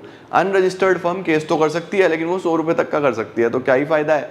तो आपके साथ अगर कोई डिस्प्यूट हो गया और तुम कोर्ट में कोई केस लेके जाना चाहते हो, अगर आप अनरजिस्टर्ड हो तो आप लेके ही नहीं जा सकते। इसीलिए क्या बोला जाता है कि रजिस्ट्रेशन करवा लेना चाहिए। अब रजिस्ट्रेशन के बारे में क्या लिखा है देखो, registration of a partnership firm means entering the firm's name along with the relevant prescribed particulars in the register of the firms kept with the registrar of firms। ठीक है, रजिस्ट्रार वो इंसान होता है जो रजिस्ट्रेशन करता है। Partnership provides conclusive proof of the existence of partnership firm. ये जो रजिस्ट्रेशन है, पार्टनरशिप नहीं, रजिस्ट्रेशन प्रोवाइड करता है conclusive proof. It is optional for a partnership firm to get registered. वही बात है ना कि ऑप्शनल है, बट मैं आपको बोलता हूं कि करवा ही लेना चाहिए। सही है। अब अगर आप रजिस्ट्रेशन नहीं कराते तो क्या उसके कॉन्सिक्वेंसेज हैं? This is a southern India सवाल, एग्जाम में आ जाता है। क्या कॉन्सिक्वेंसेज हैं? Number 1, partner can not file a suit against the firm. Partner suit file नहीं कर सकता, सूट का मतलब केस फाइल नहीं कर सकता फर्म के खिलाफ। दूसरा, firm can not file a suit against any third party. Firm किसी थर्ड पार्टी के अगेंस्ट कोई केस नहीं कर सकती। तीसरा, firm can not file a case against the partners. Firm partner के खिलाफ केस नहीं कर सकती। तो कोई भी डिस्प्यूट होगा, एक तरीके से देखा जाए तो आप कोर्ट में जा ही नहीं सकते। यही तो प्रॉब्लम है, इसीलिए तो रजिस्ट्रेशन जरूरी है। ठीक है, according to the Indian partnership act 1932, the partners may get the firm registered with the registrar of the firms of the state in which the firm is situated. आप जिस भी स्टेट में हो उस स्टेट में आपको रजिस्ट्रेशन करा लेना चाहिए। क्या प्रोसीजर है सर रजिस्ट्रेशन का? नंबर 1, सबसे पहले एक एप्लीकेशन सबमिट करो रजिस्ट्रार के पास। एप्लीकेशन में क्या क्या होना चाहिए? सारी डिटेल होनी चाहिए, क्या नाम है, क्या लोकेशन है, अगर कोई और जगह है जहाँ पे बिजनेस कर रहे हो तो वो बताओ कहाँ पे है, डेट बताओ कौन से पार्टनर ने कब ज्वाइन किया, एड्रेस बताओ पार्टनर्स का, पार्टनरशिप का ड्यूरेशन बताओ। तो सबसे पहले तो एप्लीकेशन सबमिट करो, उसके साथ रजिस्ट्रेशन की जो फीस लगती है फिर वो फीस सबमिट करो, उसकी स्लिप लगाओ साथ में। Number 2, fees deposit. Once the application is provided, now the required amount of fees is to be deposit. जब आप फीस डिपॉजिट कर दोगे तो फिर आपको क्या मिल जाएगा? सर्टिफिकेट ऑफ रजिस्ट्रेशन मिल जाएगा। The registrar after approval will make an entry into the register of the firms and will issue a certificate of registration. Simple है, एप्लीकेशन लगाओ, डॉक्यूमेंट सबमिट करो, फीस जमा करो, रसीद लगाओ, उसके साथ साथ अगर सब कुछ ओके मिलेगा रजिस्ट्रार को तो वो आपकी फर्म को रजिस्टर कर देगा। बेसिक, ठीक है। आइए सर, अब हमारे पास एक नेक्स्ट टॉपिक आ रहा है जिसको हम बोलते हैं cooperative societies. Sir what is cooperative society? देखो नाम में ही है कोऑपरेटिव। कोऑपरेटिव का मतलब जिसमें हम मिलजुल के बिजनेस करेंगे, जिसमें एक दूसरे के साथ कोऑपरेट करके बिजनेस किया जाता है। तो what is a cooperative society?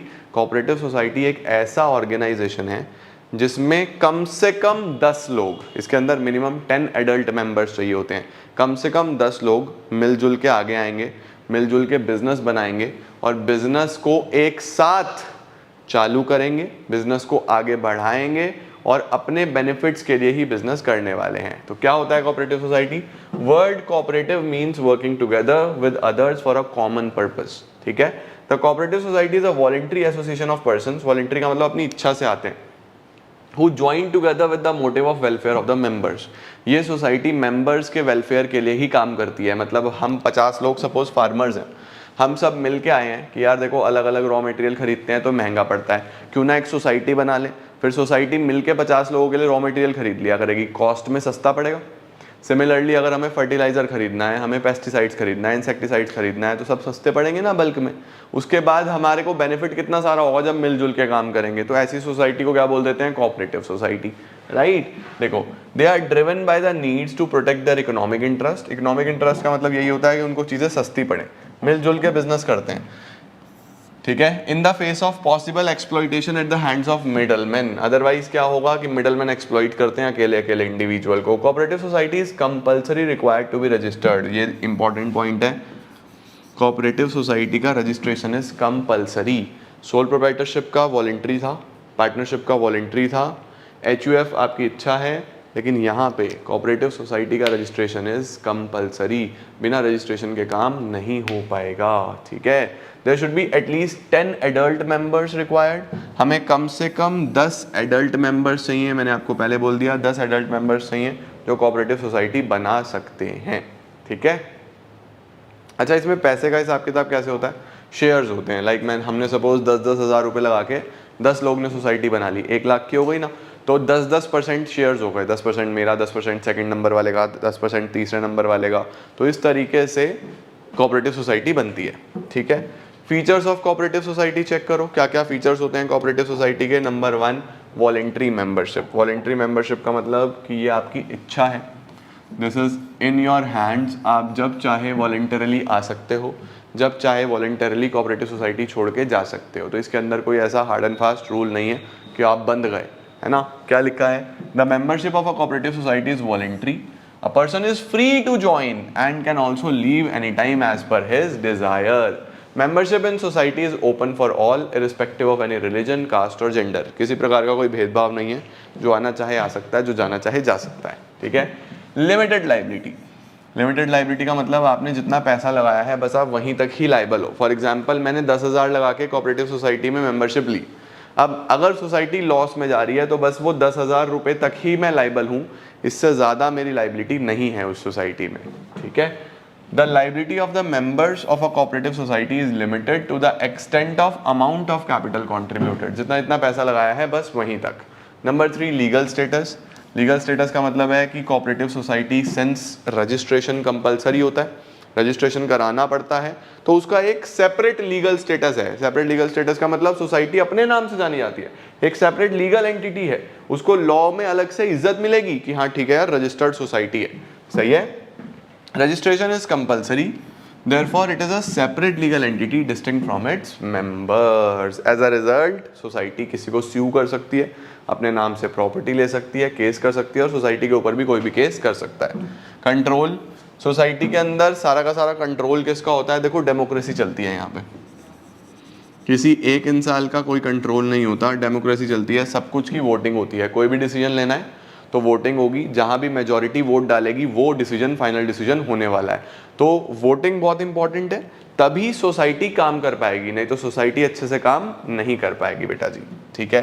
Service motive, service motive, society का जो मकसद है वो अपने मेंबर्स का वेलफेयर होता है, अपने मेंबर्स के लिए काम करती है। तो नेक्स्ट फीचर क्या आता है? Society works for the welfare of the members, serve करने के लिए अपने मेंबर्स को। इसका स्क्रीनशॉट लो, फीचर्स हमारे समाप्त हो जाएंगे। Voluntary membership, limited liability, legal status, control, service motive. What are the merits of a cooperative society? एक कोऑपरेटिव सोसाइटी के क्या क्या मेरिट्स होंगे बेटा जी? अब देखो ना यार, जितने भी मेरिट्स डीमेरिट्स होते हैं सब फीचर्स से निकल के आते हैं। अगर तुमने फीचर ध्यान से पढ़े तो मेरिट आप बड़े आराम से निकाल सकते हो। Number 1, equality in voting status. भाई डेमोक्रेसी है, 1 पर्सन 1 वोट मिलेगा तो डिसीजन मेकिंग अच्छी होगी, क्योंकि एक अकेला इंसान जो सोचता है 10 लोग मिलकर जब डिसीजन लेते हैं तो बेटर डिसीजन मिलता है। इक्वालिटी है, किसी प्रकार का कोई भेदभाव नहीं है, ये इसका सबसे बड़ा मेरिट है। क्या लिखा है? Principle of 1 man 1 vote governs cooperative society irrespective of the amount, each member is entitled to equal voting rights. Stable existence, stable existence का मतलब होता है कि मेंबर आ रहा है, मेंबर जा रहा है, मेंबर बैंकरप्ट हो गया, मेंबर की डेथ हो गई, मेंबर इस सिचुएशन में नहीं है कि वो आ पाए, सोसाइटी को फर्क नहीं पड़ता, सोसाइटी चलती रहती है। सोल प्रोप्राइटरशिप में ओनर बीमार हो गया, बिजनेस बंद। पार्टनरशिप में किसी पार्टनर की डेथ हो गई, एग्रीमेंट खत्म, नया बनाना पड़ेगा, काम रुक जाएगा। सोसाइटी में ऐसा कुछ नहीं है, सोसाइटी चलती रहती है, चलती रहती है, चलती रहती है। तो सोसाइटी का एग्जिस्टेंस कैसा है? स्टेबल। सोसाइटी का एग्जिस्टेंस स्टेबल है, सोसाइटी को कोई फर्क ही नहीं पड़ता, सोसाइटी में गो ऑन फॉरएवर, यही हम लोग बोलते हैं, ठीक है। The death, bankruptcy, insanity. Death तो आप समझते हो, बैंकरप्ट होना, दिवाला निकल जाना, इंसेनिटी पागल हो जाना, उससे सोसाइटी की कॉन्टिन्यूटी पे कोई इंपैक्ट नहीं आता। Society therefore operates unaffected by any change. Limited liability, society में लाइबिलिटी कैसी है? लिमिटेड। देखो अगर लाइबिलिटी अनलिमिटेड होती है तो वो एक ड्रॉबैक में जाता है, लिमिटेशन में जाता है। लिमिटेड होती है तो वो मेरिट में जाता है कि आपने जितना पैसा लगाया है बस उतना के लिए ही आप लायबल हो, उससे ज़्यादा के लिए आप लायबल नहीं हो। तो क्या लिखा है? Liability of the members of a cooperative society is limited to the extent of their capital contribution. ठीक है, तो पर्सनल एसेट्स जो है मेंबर्स के वो सेफ हैं, वो बिकते नहीं हैं। Economy in operation, economy in operation का मतलब होता है कि आप लोग मिलजुल के बल्क में काम करते हो, हर मेंबर मिलजुल के काम करता है तो इकोनॉमी रहती है, सस्ता पड़ता है हर सामान। क्या लिखा है? The members generally offer honorary services to the society as the focus is on elimination of middleman, this help in reducing the cost. क्योंकि अगर आपको अकेले अकेले एक एक इंसान, जैसे मैंने फार्मर का एग्जाम्पल लिया था, एक एक किसान जाके रॉ मटेरियल लेके आएगा, सीड्स लेके आएगा, उसको महंगे पड़ेंगे। लेकिन एज अ सोसाइटी मिलजुल के अगर हम इकट्ठे ले आए तो हमें इतना महंगा नहीं पड़ता, हमें वो सस्ता पड़ता है, तो कॉस्ट कम आती है। ठीक है। ईज ऑफ फॉर्मेशन, इसको फॉर्म करना बहुत ईजी है, फॉर्मेशन इसकी बहुत आसान है, मिनिमम 10 मेंबर्स चाहिए, बहुत बेसिक सी फॉर्मेलिटीज़ है, जाके रजिस्ट्रेशन कर सकते हो, सोसाइटी बन जाएगी। सही। क्या क्या डीमेरिट्स होंगे सर सोसाइटीज़ के? What are the demerits? Number 1, limited resources. अब देखो 10 लोग हो सकते हैं अनलिमिटेड, लेकिन 10 लोग बेसिकली कैपिटल कंट्रीब्यूट करेंगे और एज अ मेंबर्स ही वो बिजनेस करेंगे। जितने भी लोग हैं वो भी व्यापार नहीं कर रहे, मेनली अपने मेंबर्स के लिए काम कर रहे हैं, तो लिमिटेड नंबर ऑफ पीपल ही तो होंगे ना, क्योंकि यहाँ पे प्रॉफिट मार्जिन के लिए काम नहीं हो रहा, यहाँ पे किस लिए हो रहा है? अपने बेनिफिट के लिए काम हो रहा है। तो सोसाइटी के पास जो कैपिटल रहेगा वो हमेशा लिमिटेड रहेगा, अनलिमिटेड तो कभी भी नहीं होगा। क्या लिखा है? Resources of a cooperative society consist of capital contribution of the members. Low rate of dividend, यानी प्रॉफिट कुछ खास मिलता नहीं है, तो बहुत ज्यादा लोग सोसाइटी के अंदर पैसा लगाते भी नहीं है। नेक्स्ट आता है लैक ऑफ सीक्रेसी। आपकी इंफॉर्मेशन सीक्रेट नहीं रह सकती। क्यों नहीं रह सकती? क्योंकि हर मेंबर को हर चीज पता होगी सोसाइटी के बारे में, क्या सोसाइटी कमा रही है, क्या सोसाइटी कर रही है, वो आपको हर मेंबर को डिस्क्लोज करना पड़ेगा। तो there will be no secrecy, इसके अंदर कोई सीक्रेसी नहीं होती। As a result of open discussions in the meetings of members as well as disclosure obligations, it is difficult to maintain secrecy.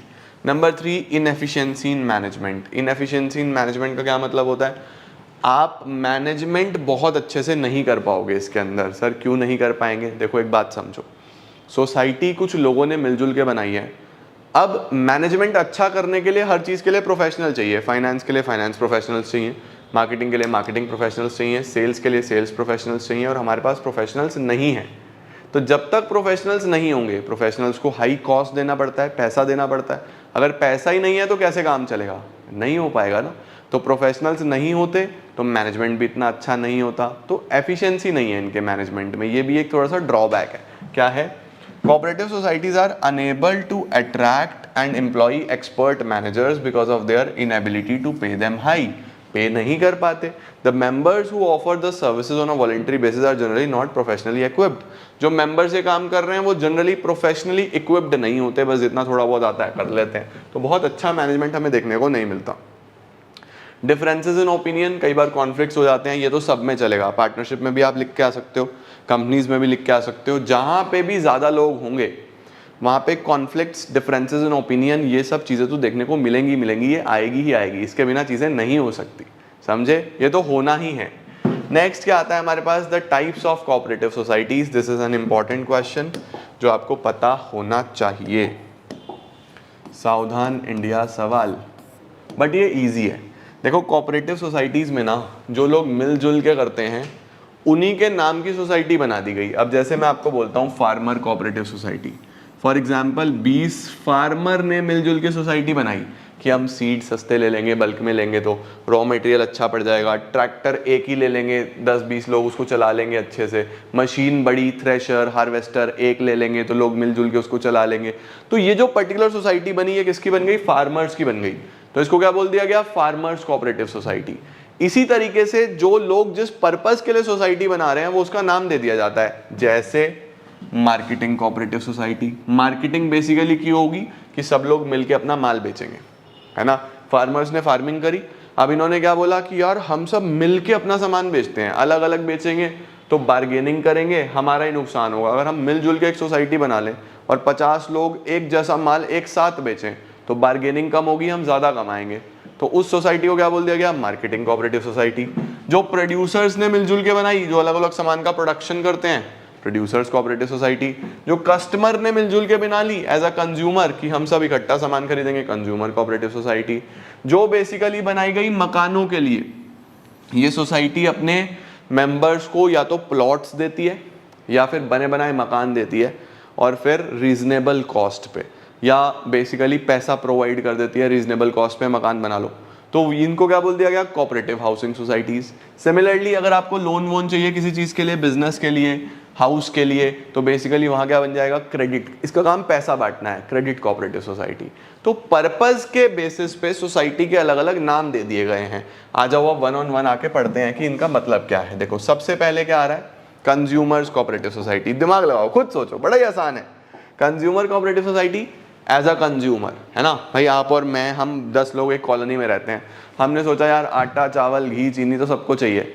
अब हम सब अलग अलग लाते हैं तो महंगा पड़ता है, 1-2 किलो। क्यों ना हम सब मिलके एक ही जगह से ले आया करें 50 किलो। 10 घर हैं, 5 किलो के हिसाब से 50 किलो लाओ, सस्ता पड़ेगा, सबको फायदा होगा। तो हमने एक सोसाइटी बना ली, उसको क्या बोल दिया गया? Consumer cooperative society. तो क्या है देखो, the societies are form to protect the interest of the consumers. Society aims at eliminating the middleman. अब देखो अगर 2-2 किलो लेंगे, 5-5 किलो लेंगे तो रिटेलर से लेंगे, 50 किलो लेंगे तो सीधा होलसेलर से उठाएंगे ना, तो सस्ता पड़ेगा या नहीं पड़ेगा? तो मिडलमैन खत्म हो गया। Goods are purchased in large quantities from wholesalers and are sold to the members, hence eliminating the middleman. Basically all the members are consumers होते हैं who want to get better quality products at reasonable prices. Simple. दूसरा कौन सा आता है? Producer cooperative society. इसमें कौन होंगे? These are set up to protect the interest of producers. ये प्रोड्यूसर्स के लिए बनाई गई है। The members are producers who are desirous of procuring input for the production of goods. ये बेसिकली इनपुट्स चाहते हैं for production of goods to meet the demand of the consumers. इसके बाद क्या आता है? दीज सोसाइटीज अभी क्या करती है? रॉ मटेरियल खरीद लेती है बल्क में, ठीक है, इक्विपमेंट्स खरीद लेती है, अदर इनपुट्स खरीद लेती है, यानी जितनी भी चीज़ें किसको चाहिए, एक प्रोड्यूसर को चाहिए, वो सब सोसाइटी से मिल जाएगी रीजनेबल कॉस्ट में और गुड क्वालिटी। परफेक्ट है। इसके बाद क्या आता है हमारे पास? Marketing cooperative society. Marketing cooperative society का काम होता है बल्क में सेल करना। अब सपोज 20 दुकानें हैं, ठीक है, 1 2 3 4 5 6 7 8 9 10 ऐसे लाइन से 20 दुकानें हैं। कस्टमर जब एक के पास भी आता है, एक दूसरे से भिड़ते हैं। एक बोलेगा मैं 25 रुपये दे दूंगा, सामने वाला अरे मेरे पास आ जाओ मैं 24 दे दूंगा, बराबर बोलेगा अरे मेरे पास आ जाओ मैं 22 दे दूंगा। अल्टीमेटली नुकसान किसका हो रहा है? सेलर का ही हो रहा है। अब इन्होंने 20 के 20 ने डिसाइड करा कि हम सब अपना सामान फिक्स बेचेंगे 30 पे, 30 पे बेचेंगे सारे के सारे, एक भी 1 रुपया कम नहीं करेगा। अब जिसका भी बिकेगा फायदा तो सबका होगा, ओवरऑल होगा या नहीं होगा? तो यहाँ पे क्या करा जाता है? मार्केटिंग में जो सेलर्स होते हैं, जिन्हें सामान बेचना है, वो एक साथ आके सोसाइटी बना लेते हैं, जिसको हम क्या बोलते हैं? Marketing cooperative society. Such societies are established to help small producers in selling their products. Member consist of producers who wish reasonable price for their output. Aim क्या रहता है? To eliminate middleman. मिडलमैन को फिर से ख़त्म करना और अच्छे से मार्केटिंग करना। उसके साथ साथ ये हेल्प करती है कुछ चीज़ें करने में, जैसे ट्रांसपोर्टेशन में, वेयर हाउसिंग में, पैकिंग में, सब बल्क में होता है ना, तो अच्छा रहता है, ईजी रहता है। फार्मर कोऑपरेटिव सोसाइटी, इसके अंदर मेनली कौन लोग होंगे? इसके अंदर मेनली फार्मर्स होंगे जिनको चीप इनपुट चाहिए, अच्छी फैसिलिटीज़ चाहिए। Societies are established to protect the interest of the farmers by providing better input at reasonable cost. Main aim is to gain the benefits of large scale farming. मिलजुल के large scale farming करेंगे, खूब पैसा कमाएंगे। Societies provide अच्छे seeds, fertiliser, machinery, वही सारी चीजें अब ये फार्मर्स के लिए होगी, है ना। नेक्स्ट होगा क्रेडिट कोऑपरेटिव सोसाइटी। क्रेडिट का मतलब उधार, किसी को पैसा चाहिए, लोन बैंक से नहीं मिल पा रहा, तो वो ये सोसाइटी दे देगी। Credit cooperative societies are established for providing easy credit on reasonable terms to the members. The main aim is to protect the members from exploitation of lenders who charge high rate of interest.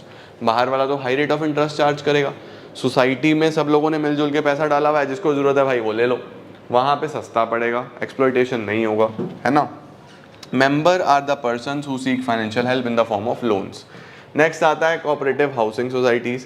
Housing societies में क्या होगा, housing societies में आपको मदद करेंगे to construct houses at reasonable cost. या तो आपको कंस्ट्रक्ट करने के लिए प्लॉट्स दे देंगे या फिर आपको बने बनाए फ्लैट्स दे देंगे। तो इसका काम क्या होता है, हाउस प्रोवाइड करना। ठीक है, लो जी, इसका स्क्रीनशॉट लो जल्दी से, 3 सोसाइटीज़ ये हो गई। देन इसका स्क्रीनशॉट ले लो जल्दी से, 3 सोसाइटीज़ ये हो गई। और ये हमारा कोऑपरेटिव सोसाइटी वाला टॉपिक भी समाप्त। अब समझने की कोशिश करते हैं कि व्हाट इज़ अ कंपनी। देखो आपने सोल प्रोप्राइटरशिप पढ़ा, अकेला ओनर। पार्टनरशिप पढ़ा, 2 या 2 से ज़्यादा लोग मिलजुल के बिजनेस करते हैं, partnership. Joint Hindu family business या हिंदू अनडिवाइडेड फैमिली, जिसके अंदर एंसेस्ट्रल बिजनेस पुराने समय से चला आ रहा, फैमिली टू फैमिली बिजनेस, उसको हम HUF बोल देते हैं। कोऑपरेटिव सोसाइटीज़ पढ़ा, जिसके अंदर मेंबर्स मिलजुल के बिजनेस करते हैं अपने वेलफेयर के लिए। Now this is the term जब हम पढ़ने वाले हैं हमारा सबसे बड़ा बिजनेस ऑर्गेनाइजेशन, जिसको हम बोलते हैं द कंपनी। कंपनीज आप सबने सुना है 2 प्रकार की जनरली लोग जानते हैं, private limited company and a public company. और भी तरीके की कंपनीज होती हैं, जैसे government company, 1 person company, holding company, subsidiary company, various other companies as well, जो अलग अलग नामों से जानी जाती है। तो हम सब वो डिटेल में 1 on 1 यहाँ पे समझेंगे। सबसे पहले शुरुआत करते हैं कि कंपनी होता क्या है। तो देखो, जब आपका बिजनेस एक बड़े लेवल पे चला जाता है तो आप लोग क्या करते हो, खुद को एज अ कंपनी रजिस्टर करते हो। कंपनी रजिस्टर कहाँ पे करना पड़ता है, कंपनीज एक्ट में। अभी कौन सा कंपनीज एक्ट चलता है, कंपनीज एक्ट 2013। कंपनी में 2 तरह की कंपनीज जो मेजर आपको पढ़नी है, private company and a public company. Private company में क्या होता है, मिनिमम 2 मेंबर्स होते हैं और मैक्सिमम 200 मेंबर्स होते हैं। फॉर एग्जांपल आप, मैं, हम 100 लोग पैसा लगा के कोई कंपनी बना रहे हैं, तो हमारी वो प्राइवेट कंपनी बनेगी। जब वो कंपनी 200 लोगों ने पैसा लगा लिया, अभी भी पैसा कम पड़ रहा है, कंपनी बहुत बड़ी हो चुकी है, पैसा अभी भी कम पड़ रहा है, तब हम लोग सीख करते हैं कि हमें अब पैसा चाहिए बाहर से, पब्लिक से। फिर वही कंपनी क्या कहलाती है, द पब्लिक लिमिटेड कंपनी, है ना। तो प्राइवेट लिमिटेड कंपनी में कुछ लोग मिलजुल के पैसा लगाते हैं, जो फाउंडर्स होते हैं वो लोग पैसा लगाते हैं, प्राइवेट कंपनी बन जाता है। वही कंपनी जब उसको लगता है कि यार इतने बड़े लेवल पे पहुंच चुकी है, अब हमारा पैसा नहीं सफिशिएंट है, हमें और पैसे की जरूरत है, तो अब हमें पब्लिक को शेयर इशू करने पड़ेंगे, अब हमें पब्लिक को शेयर्स बेचने पड़ेंगे, जनता शेयर खरीद पाए, वही कंपनी पब्लिक कंपनी बन जाती है। यही जब सरकार अपना कंपनी चालू करती है तो उसको गवर्नमेंट कंपनी बोल देते हैं। कुछ लोग बहुत कंफ्यूज होते हैं पब्लिक कंपनी और गवर्नमेंट कंपनी में। बेटा, जनता का कंपनी है, अगर प्राइवेट लोग मिलजुल के पैसा लगा के कंपनी चालू कर रहे हैं तो वो एक प्राइवेट कंपनी होगी। वही प्राइवेट कंपनी में अगर पब्लिक ने पैसा लगाना चालू कर दिया, शेयर खरीदने शुरू कर दिए, तो वो एक पब्लिक कंपनी बन गई। वहीं जो सरकार ने बनाई है, जिसमें 51% से ज्यादा शेयर होल्डिंग किसके पास है, गवर्नमेंट के पास है, उसको हम गवर्नमेंट कंपनी बोलते हैं। ठीक है, तो देखो सबसे पहले ज्वाइंट स्टॉक कंपनी होता क्या है। As per the companies act, a company is an artificial person. सबसे पहले कंपनी एक आर्टिफिशियल पर्सन है, यानी कंपनी की अपनी पहचान है, कंपनी अपने नाम से जाना जाता है। Having a separate legal entity, अपना लीगल आइडेंटिटी है, यानी कंपनी अपने नाम से संपत्ति खरीद सकता है, कंपनी अपने नाम से किसी के ऊपर केस कर सकता है, कोई कंपनी के ऊपर भी केस कर सकता है। Separate legal entity. Perpetual succession, perpetual succession का मतलब होता है मेंबर्स में come and go but the company may go on forever. Members आते जाते रहते हैं बट कंपनी जाएगा, फॉर एवर चलता रहेगा। And a common seal, common seal किसको बोलते हैं, सिग्नेचर ऑफ द कंपनी, क्योंकि कंपनी की अपनी पहचान है तो कंपनी अपने नाम से तो कुछ ना कुछ करेगा, तो जो स्टैंप लगाया जाता है उसको signature of the company, common seal बोलते हैं। The shareholders are the owners of the company, जिन लोगों ने पैसा लगाया होता है उनको शेयर होल्डर्स बोलते हैं, वही लोग ओनर्स ऑफ द कंपनी भी होते हैं। While the board of directors is the chief managing body elected by the shareholder। अब याद रखना बच्चों, ओनरशिप कौन करता है, ओनर करता है जिसने पैसा लगाया है, लेकिन मैनेजमेंट ओनर नहीं करता। मैनेजमेंट कौन करता है, द बोर्ड ऑफ डायरेक्टर्स। यानी कि डायरेक्टर जरूरी नहीं है कि ओनर हो सकता है डायरेक्टर सिर्फ मैनेजमेंट करने के लिए बैठा हो। तो ओनर कौन होता है, शेयर होल्डर, जिसके पास शेयर है, जिसने पैसा लगाया। मैनेजमेंट किसके हाथ में होती है, डायरेक्टर्स के हाथ में होती है, समझे। तो कंपनी में ओनरशिप अलग होती है और मैनेजमेंट अलग होती है। ओके, अच्छा जी, क्या क्या फीचर्स होते हैं बेटा, देखो ज्वाइंट स्टॉक कंपनी के क्या क्या फीचर्स हैं। Number 1, artificial person. Artificial person का मतलब कंपनी एक सेपरेट पर्सन है जिसका अपना नाम होगा, जो अपने नाम से जानी जाएगी, अपने नाम से संपत्ति खरीद सकती है, कंपनी के ऊपर कोई केस कर सकता है, कंपनी भी किसी के ऊपर केस कर सकती है। Company is a creation of law, and exist independent of its members. Like natural persons, a company can own property, कर्जा ले सकती है, बोरो कर सकती है मनी, कॉन्ट्रैक्ट कर सकती है, sue and be sued, ठीक है. सेपरेट लीगल एंटिटी, कंपनी की एक सेपरेट लीगल एंटिटी होती है. सेपरेट लीगल एंटिटी का मतलब एक कंपनी अपने नाम से जानी जाती है, कंपनी का एक खुद की पहचान है. एक कंपनी को किसी और की जरूरत नहीं है, कंपनी की खुद की पहचान होती है. आप जानते हो ना यार, आप जब आपका नेटवर्क जाता है तो आप बोलते हो ना जियो का नेटवर्क गया, कभी आपने बोला मुकेश का नेटवर्क गया. जियो एक सेपरेट एंटिटी है और मुकेश भाई ऑनर है, वो एक सेपरेट एंटिटी है, right. From the date of its incorporation a company acquires an identity distinct from its members. Next आता है फॉर्मेशन. कोई भी कंपनी फॉर्म कैसे होगी. अब देखो ये थोड़ा सा अभी तक की आपने जितनी भी फॉर्म्स ऑफ ऑर्गेनाइजेशन पढ़ा है, ये थोड़ा सा सब में टाइम कंज्यूमिंग, एक्सपेंसिव और एक डिफिकल्ट प्रोसीजर है. तो क्या लिखा है, the formation of a company is a time consuming, expensive and complicated process. Sole proprietorship, partnership वो सब आसान होता है, लेकिन कंपनी में बहुत सारी लीगल फॉर्मेलिटीज़, बहुत सारा पेपर वर्क, बहुत सारा डॉक्यूमेंटेशन, बहुत सारी चीज़ें होती हैं, इन्वॉल्व होती हैं. तो ये थोड़ा सा कॉम्प्लेक्स प्रोसीजर होता है. It involves preparation of several documents, compliance with legal requirements before it can start functioning. Incorporation is compulsory. Registration क्या है, compulsory है under the Companies Act 2013. तो अगला हमारे पास आता है the परपीचुअल succession. Sir what is परपीचुअल succession. जो मैंने आपको बताया, परपीचुअल सक्सेशन का मतलब होता है मेंबर्स में कम एंड गो. कंपनी में लोग पैसा लगाते रहते हैं, शेयर्स बेचते रहते हैं, तो शेयर होल्डर कभी कोई कभी कोई कभी कभी ऐसा होता है, बट कंपनी रुकता नहीं है, company may go on forever. तो क्या लिखा है, the existence of a company is not affected by coming and going of the members. Company is created by the law and the law can only bring it to the end. ठीक है. अब next आता है हमारे पास control. तो sir control किसका होता है कंपनी में. देखो यार, ऑनर्स ने तो पैसा लगाया, शेयर होल्डर ने तो पैसा लगाया, लेकिन कंपनी कंट्रोल कौन कर रहा है, कंपनी चला कौन रहा है, that is the board of directors. तो मेनली जो मैनेजमेंट है वो किसके हाथ में है, सारा बोर्ड ऑफ डायरेक्टर्स के हाथ में है. तो क्या लिखा है, the shareholders are the owners of the company but they do not have the right to be involved in day to day running of the business. The control and management of the business is undertaken by the board of directors. Next आता है liability. Liability कैसी होती है company की. Liability बच्चे limited होती है. जितना आपने पैसा लगाया है बस उतने तक ही आप लाइबल हो, उससे ज़्यादा पे आप लोग लाइबल नहीं हो. तो the amount you have put in the company, बस उतने के लिए आप लाइबल हो, उससे ज़्यादा में आपको टेंशन लेने की ज़रूरत नहीं है. दैट इज इसकी लाइबिलिटी लिमिटेड होती है. Common seal. कॉमन सील क्या है, common seal is the signature of the company. Company कोई भी कॉन्ट्रैक्ट करेगी तो वहाँ पे कंपनी का सिग्नेचर लगेगा ना, दैट इज कॉमन सील. क्या होता है, a company may or may not have a common seal. If the company has a common seal it must be affixed to the documents such as agreements of the company. If a company doesn't have a common seal, नहीं है, तो फिर basically कोई ना कोई company के behalf पे signature करता है, जो कि यूजुअली डायरेक्टर्स में से होते हैं. ओके. Risk bearing. रिस्क किसका होता है, रिस्क बेसिकली डिवाइडेड होता है in between the share holders.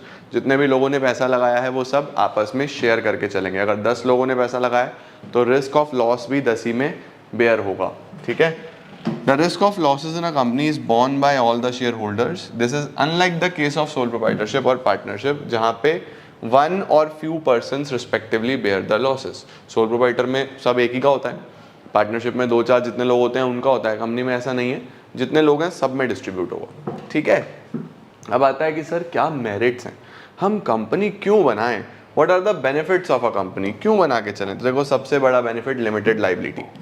आपके पर्सनल एसेट्स बच जाएंगे भैया, आपके कपड़े मकान दुकान बच जाएंगे अगर कंपनी नुकसान में भी चली गई, क्योंकि आपने जितना पैसा लगाया है बस आप उतने के लिए ही लाइबल हो, उससे ज़्यादा के लिए आप लाइबल नहीं हो. तो कंपनी में लाइबिलिटी कैसी होती है, लिमिटेड होती है, the limited liability. The shareholders are liable to the extent of the amount unpaid on the shares held by them. बस उतना ही पैसा जितना आपका बचा है देना, आप उतने तक के लिए ही लाइबल हो, ज़्यादा के लिए आप लाइबल नहीं हो. आगे क्या लिखा है, also only the assets of the company can be use to settle debt. सिर्फ assets of the company use होंगे कर्जे चुकाने के लिए, ऐसा इन्वेस्टर के ऊपर कोई पर्सनल एसेट्स का रिस्क नहीं है उसके. ठीक है. परपीचुअल एग्जिस्टेंस. दूसरा मेरिट कंपनी का यही है कि कंपनी चलती रहती है, चलती रहती है. देखो सोल प्रोप्राइटरशिप खत्म हो जाता था, पार्टनरशिप खत्म हो जाता था, पार्टनर को कुछ भी हुआ तो कंपनी को कोई फर्क नहीं पड़ता. कंपनी हमेशा, वही अकाउंट्स वाला कॉन्सेप्ट, गोइंग कंसर्न है, company may go on forever, चलता रहता है चलता रहता है चलता रहता है, मेंबर्स में कम एंड गो, लेकिन कंपनी रुकती नहीं है। नेक्स्ट, तीसरा क्या फ़ायदा, ट्रांसफ़र ऑफ इंटरेस्ट, यानी जो आपका शेयर है आप उसको आसानी से बेच सकते हो किसी और इंडिविजुअल को। फॉर एग्जांपल मैंने किसी कंपनी में 1 लाख रुपए लगाए हुए हैं, मैं ऑनर हो गया, शेयर होल्डर हो गया, अब मैं वहाँ से बाहर निकलना चाहता हूँ, मुझे पैसों की ज़रूरत है, तो मैं उसको किसी को भी बेच के बाहर निकल सकता हूँ। मैं जब बेचूंगा तो वो इन्वेस्टर हो जाएगा, वो ओनर हो जाएगा क्योंकि उसने पैसा लगा दिया। तो इंटरेस्ट ट्रांसफ़र करना बहुत ईजी है। पहले मैं मालिक था उस कंपनी का, वो इंसान मालिक हो गया उस कंपनी का। तो transfer of interest is very easy.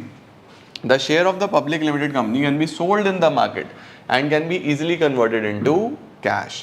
Professional management, company के पास पैसा होता है, कंपनी के पास प्रोफेशनली चीज़ें करने के लिए समय होता है, तो कंपनी के पास ऑप्शंस अच्छे होते हैं चीज़ें मैनेज करने के। Company always have a professional management, जिसकी मदद से कंपनी सारी चीज़ें पूरी कर सकती है। क्या लिखा है, a company can afford to pay higher salary to specialist and professionals, it can therefore employ people who are experts in their area of specialisation. Company के अलग अलग डिपार्टमेंट्स होते हैं और वो हर डिपार्टमेंट कौन लीड कर रहा होता है, एक एक्सपर्ट, क्योंकि कंपनी के पास पैसा है यार, कंपनी प्रोफेशनल्स को हायर कर सकती है, कंपनी के पास अनलिमिटेड अमाउंट ऑफ मनी है, तो उस सिनेरियो में कंपनी का मैनेजमेंट ऑब्वियसली प्रोफेशनल होगा ना, ये एडवांटेज है कंपनी को। स्कोप फॉर एक्सपेंशन, कंपनी के अंदर सबसे ज़्यादा स्कोप फॉर एक्सपेंशन होता है, क्यों, क्योंकि फाइनेंशियल रिसोर्सेज सबसे ज़्यादा होते हैं। कोई भी फॉर्म ऑफ ऑर्गेनाइजेशन इतना बड़ा नहीं होता जितनी बड़ी कंपनी हो जाती है, ये आप जानते हो। A company has large financial resources as compared to other forms of business organizations. A company can attract capital from public as well as, public से ले सकते हैं as well as through loans ले सकते हैं, आसानी से लोन मिलते हैं कंपनी को, क्योंकि कंपनी के पास रिकॉर्ड बहुत अच्छा होता है, फाइनेंशियल्स बहुत स्ट्रांग होते हैं, तो लोन्स में भी ऐसी कोई प्रॉब्लम कंपनी में नहीं आती, तो एक्सपेंशन करना आसान होता है कंपनी के लिए। डीमेरिट्स क्या होंगे कंपनी के, सबसे पहला डीमेरिट है बनाना आसान नहीं है, कॉम्प्लेक्सिटी इन फॉर्मेशन। आप कंपनी बनाने के लिए जाओगे तो आपको बहुत कॉम्प्लेक्स लगेगा। कॉम्प्लेक्स क्यों लगेगा सर, क्योंकि बहुत सारे रूल्स रेगुलेशंस, बहुत सारा पेपर वर्क, डॉक्यूमेंटेशन, फॉर्मेलिटीज़, तो आपको थोड़ी समस्या आएगी जब भी आप कंपनी बनाने के लिए जाओगे। क्या लिखा है, formation of a company requires greater time, effort and extensive knowledge of legal requirements and the process involved is always a lengthy one, जिसमें बहुत समय लगता है। लैक ऑफ सीक्रेसी, कंपनी में आपकी कोई भी चीज़ सीक्रेट नहीं रहेगी, क्योंकि जनता ने पैसा लगाया है तो आपको अपने सारे अकाउंट्स जनता को बताने पड़ेंगे कि आपने क्या कमाया, कितना कमाया।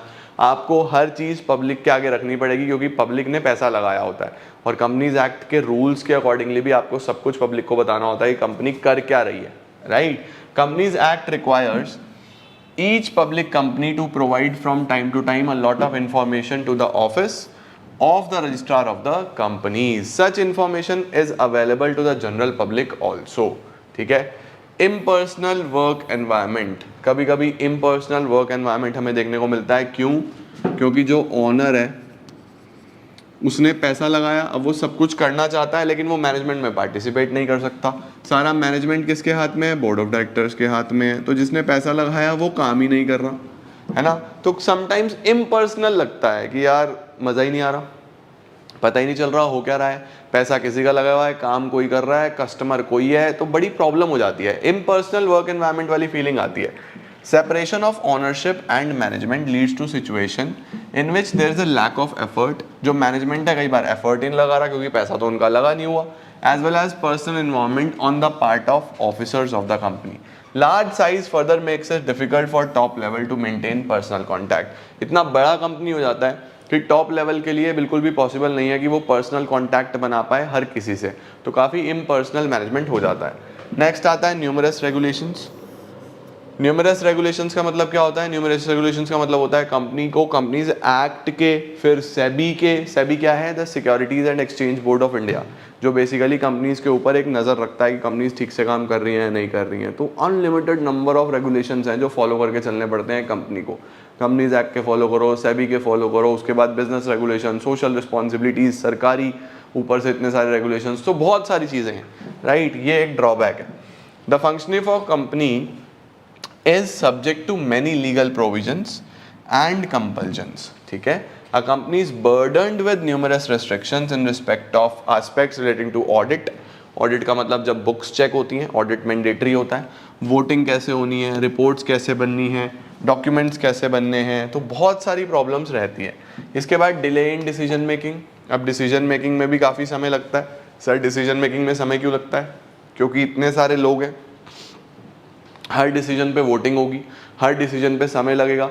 एक कॉन्क्रीट डिसीजन ढूंढना हमेशा मुश्किल हो जाता है किसी भी कंपनी के लिए। तो ये प्रॉब्लम्स हमेशा से रहती हैं हमारे पास जब हम कंपनी की बात करते हैं, ठीक है। इसके बाद क्या आता है बेटा जी? इसके बाद आता है कॉन्फ्लिक्ट। ये मैंने आपको बताया ही था, ये सब जगह सेम चल जाता है, जहाँ पे भी नंबर ऑफ मेंबर ज़्यादा होंगे वहाँ पे कॉन्फ्लिक्ट्स आपको देखने को मिलेंगे। सही है जी, इसका स्क्रीनशॉट ले लो, ये आपके डीमेरिट्स आ जाएंगे सारे के सारे। अब हम आगे चलते हैं, जो हमारा नेक्स्ट टॉपिक है that is the types of companies.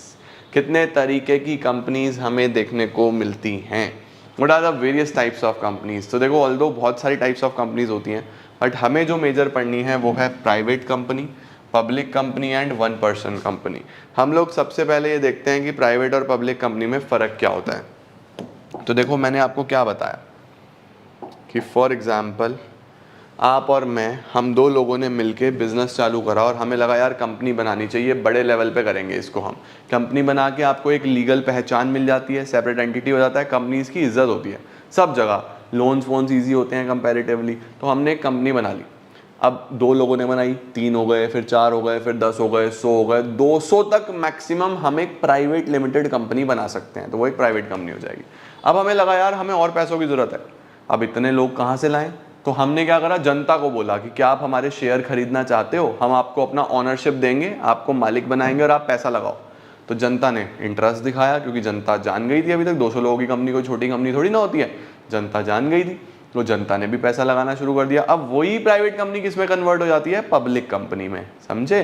तो देखो क्या है, सबसे पहले a private company has minimum of 2 members and maximum of 200 members, जबकि पब्लिक कंपनी कितने से शुरू हो सकती है? 7 मेंबर्स से कम 7, और मैक्सिमम पे कोई लिमिट नहीं है, अनलिमिटेड नंबर ऑफ मेंबर्स हो सकते हैं। There is no limit on maximum members in a company. Number of directors 2 हो सकते हैं कम से कम, मिनिमम 2। पब्लिक प्राइवेट कंपनी में, पब्लिक कंपनी में 3 कम से कम चाहिए, ठीक है। तो यहाँ पे 2 से 15 और यहाँ पे 3 से 15, ये हमारे पास नंबर ऑफ डायरेक्टर्स होते हैं। इंडेक्स ऑफ मेंबर्स, ये एक डॉक्यूमेंट होता है जिसके अंदर मेंबर्स की डिटेल्स हैं। इंडेक्स ऑफ मेंबर्स यहाँ पे बनाना कंपलसरी नहीं है, यहाँ पे index of members banana compulsory है। इसके बाद प्राइवेट कंपनी अपने नाम के पीछे क्या लगा के चलती है? Private limited, PVT LTD. Public company सिर्फ लिमिटेड लगाती है, ठीक है। इन्विटेशन टू पब्लिक, क्या प्राइवेट कंपनी में पब्लिक शेयर खरीद सकता है? क्या प्राइवेट कंपनी पब्लिक को इनवाइट करता है शेयर्स खरीदने के लिए? नहीं। The private company does not invite the public to subscribe to its securities, जबकि पब्लिक कंपनी करता है। यहाँ पे तो जनता पैसा लगाता ही है। ट्रांसफर ऑफ शेयर्स, क्या मेंबर्स ऑफ प्राइवेट कंपनी अपने शेयर्स ट्रांसफर कर सकते हैं पब्लिक में? नहीं कर सकते, प्राइवेट कंपनी है।